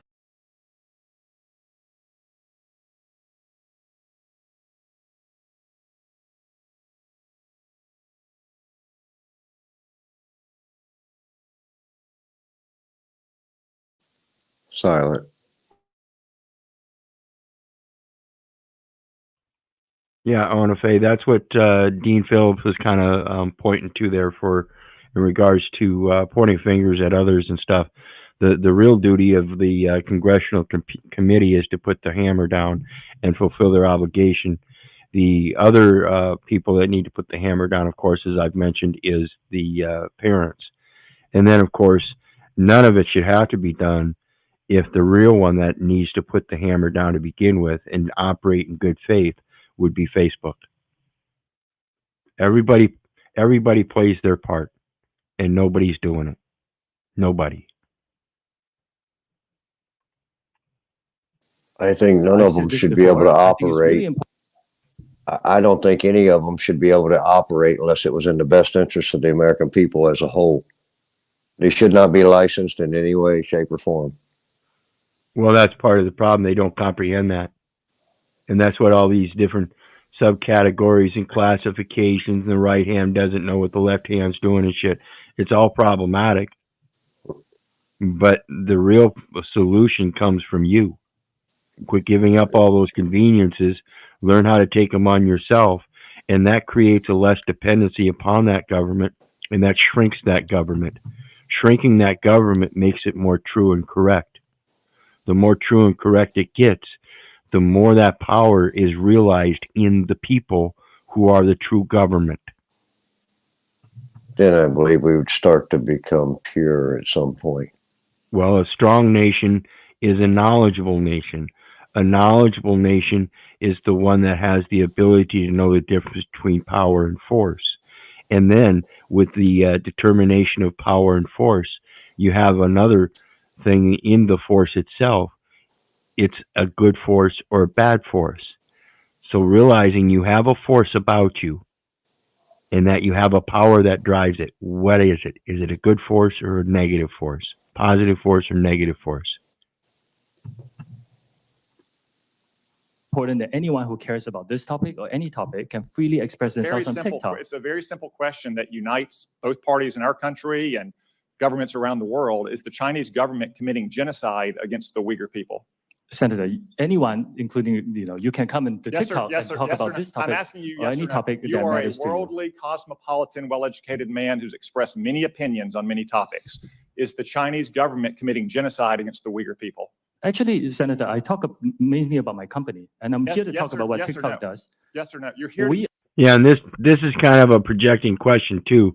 If he actually has nothing to do with China, then why would you make him seem like he's supposed to be a studied expert on the Uyghur problem in China? What would make you think that he knows more than the average person? How many of you people out there know what the situation is with the Uyghurs in China? Genocide. Accusations of genocide. Why would you project that this guy is involved in genocide with China? Now, admittedly, maybe they do have some kind of database over in China, but that doesn't mean he has a nationality of China like he's expressed. He's not Chinese. He's got a Singaporean passport and nationality. Very big projection, just so you know. You're here to give testimony that's truthful and honest and complete.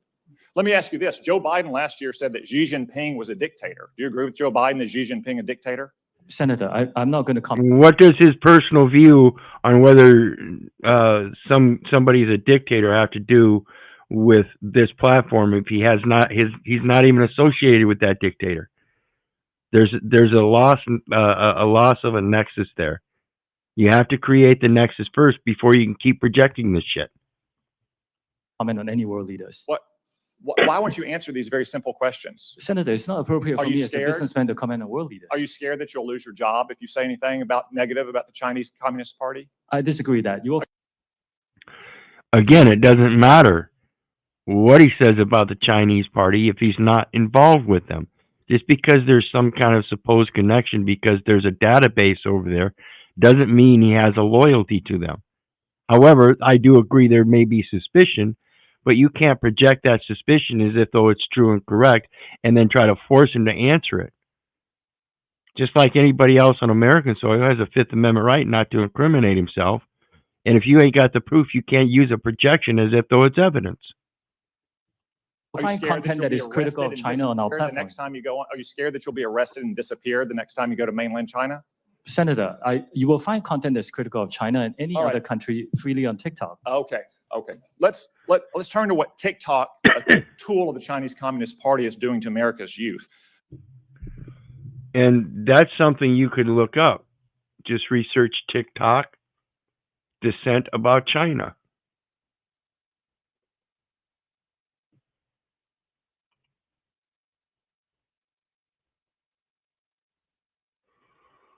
What is a PID number, Josh? PID number.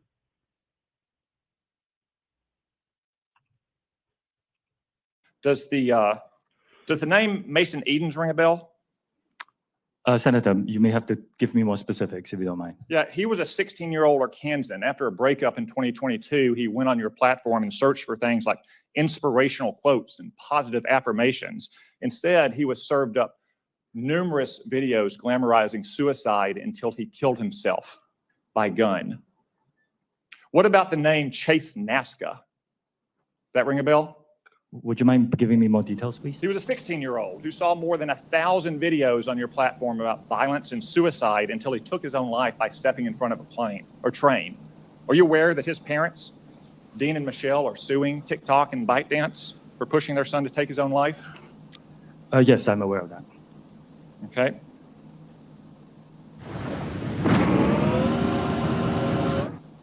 Says that PID number is a unique 8-digit number that is assigned to you after you have been notified to an Office of Protocol per State Department of State.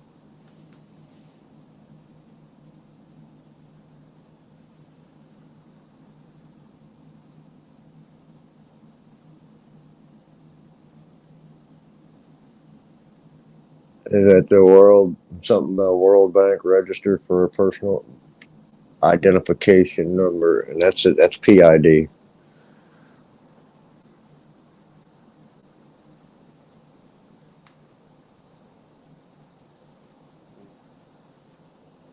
You there?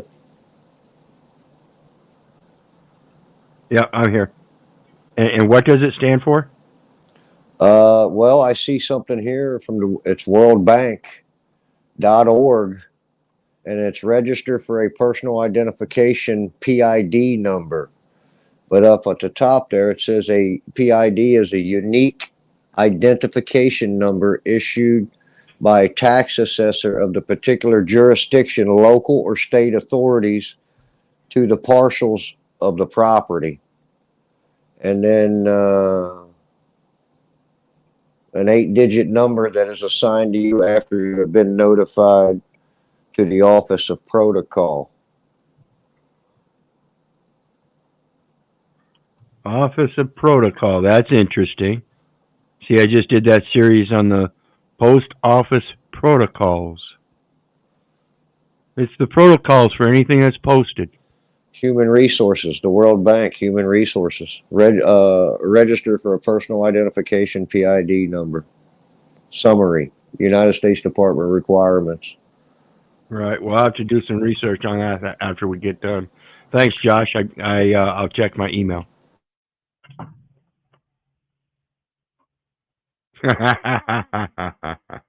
Good stuff. We are all children of God, and that is the BEA beautiful thing. That's the only bag you should be chasing. Yeah. So let's continue on and finish this up.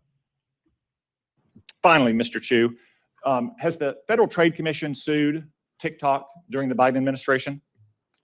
Senator, I cannot talk about whether there's any Are you ongoing. currently being sued by the Federal Trade Commission?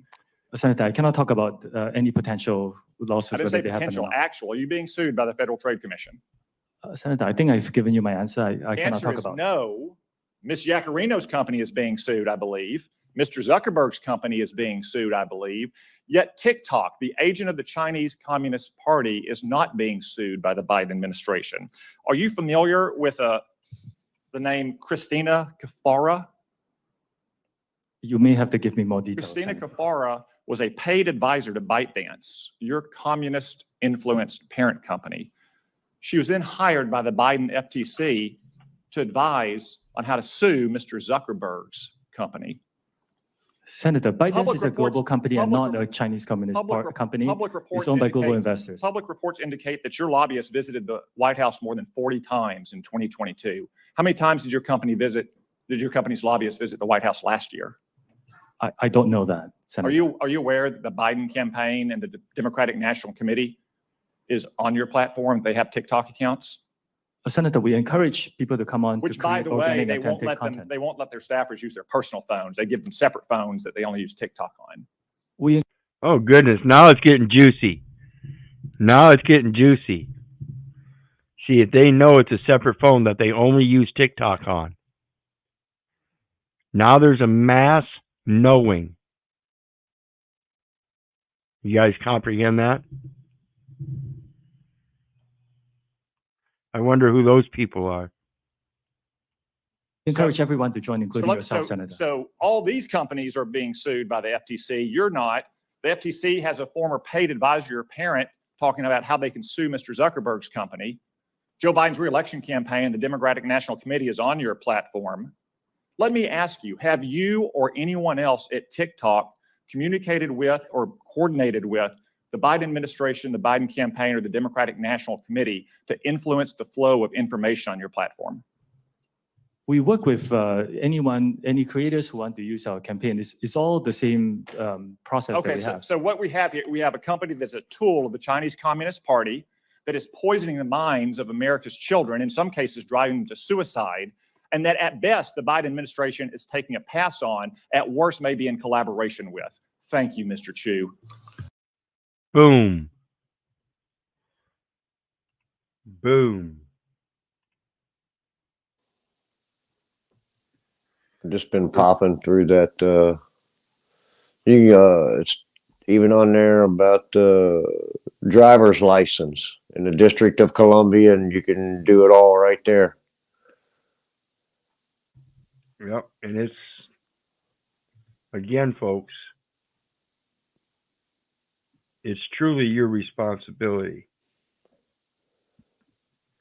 Just because you took upon a convenience doesn't mean you can't pick that responsibility back up.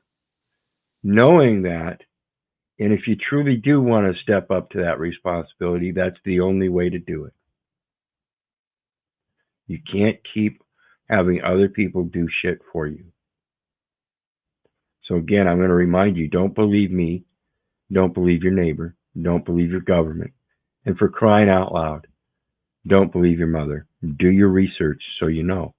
Now, I know this is just a bunch of bullshit, yap, back and forth, but it was a great review to point out the things that you need to watch for on both sides, all sides. Notice there were 3 parties involved that I spoke about, moms and dads, Mark Zuckerberg, the other CEOs of these social organizations, and of course the committee members in Congress that are supposed to actually have the same moral obligations across the board, as he said in there. Across the board. Fuck makes you give up some kind of moral obligation. And with that, you got any final words there, Russ? No, I'll just end as I always do, because I do think it's important to be the change we wish to see. Absolutely. Absolutely. And with that, I'll thank you for stopping in again, brother. Appreciate it. Always a pleasure. I'll see you, I think you said 10 in the morning. Yep. All right. We'll see you then. Peace, everybody. Much love. Many blessings. I'll go ahead and put it up sometime tonight, guys. And then, of course, in the meantime, you know me. I love you. I don't give a rat's ass whether you love me back. And that's to say, I don't care if you hate me. So may God bless you and have a good night. Remember, folks, there's a PayPal link down below for anybody who wants to share some love. And of course, hit that like, share, and subscribe on your way out, please.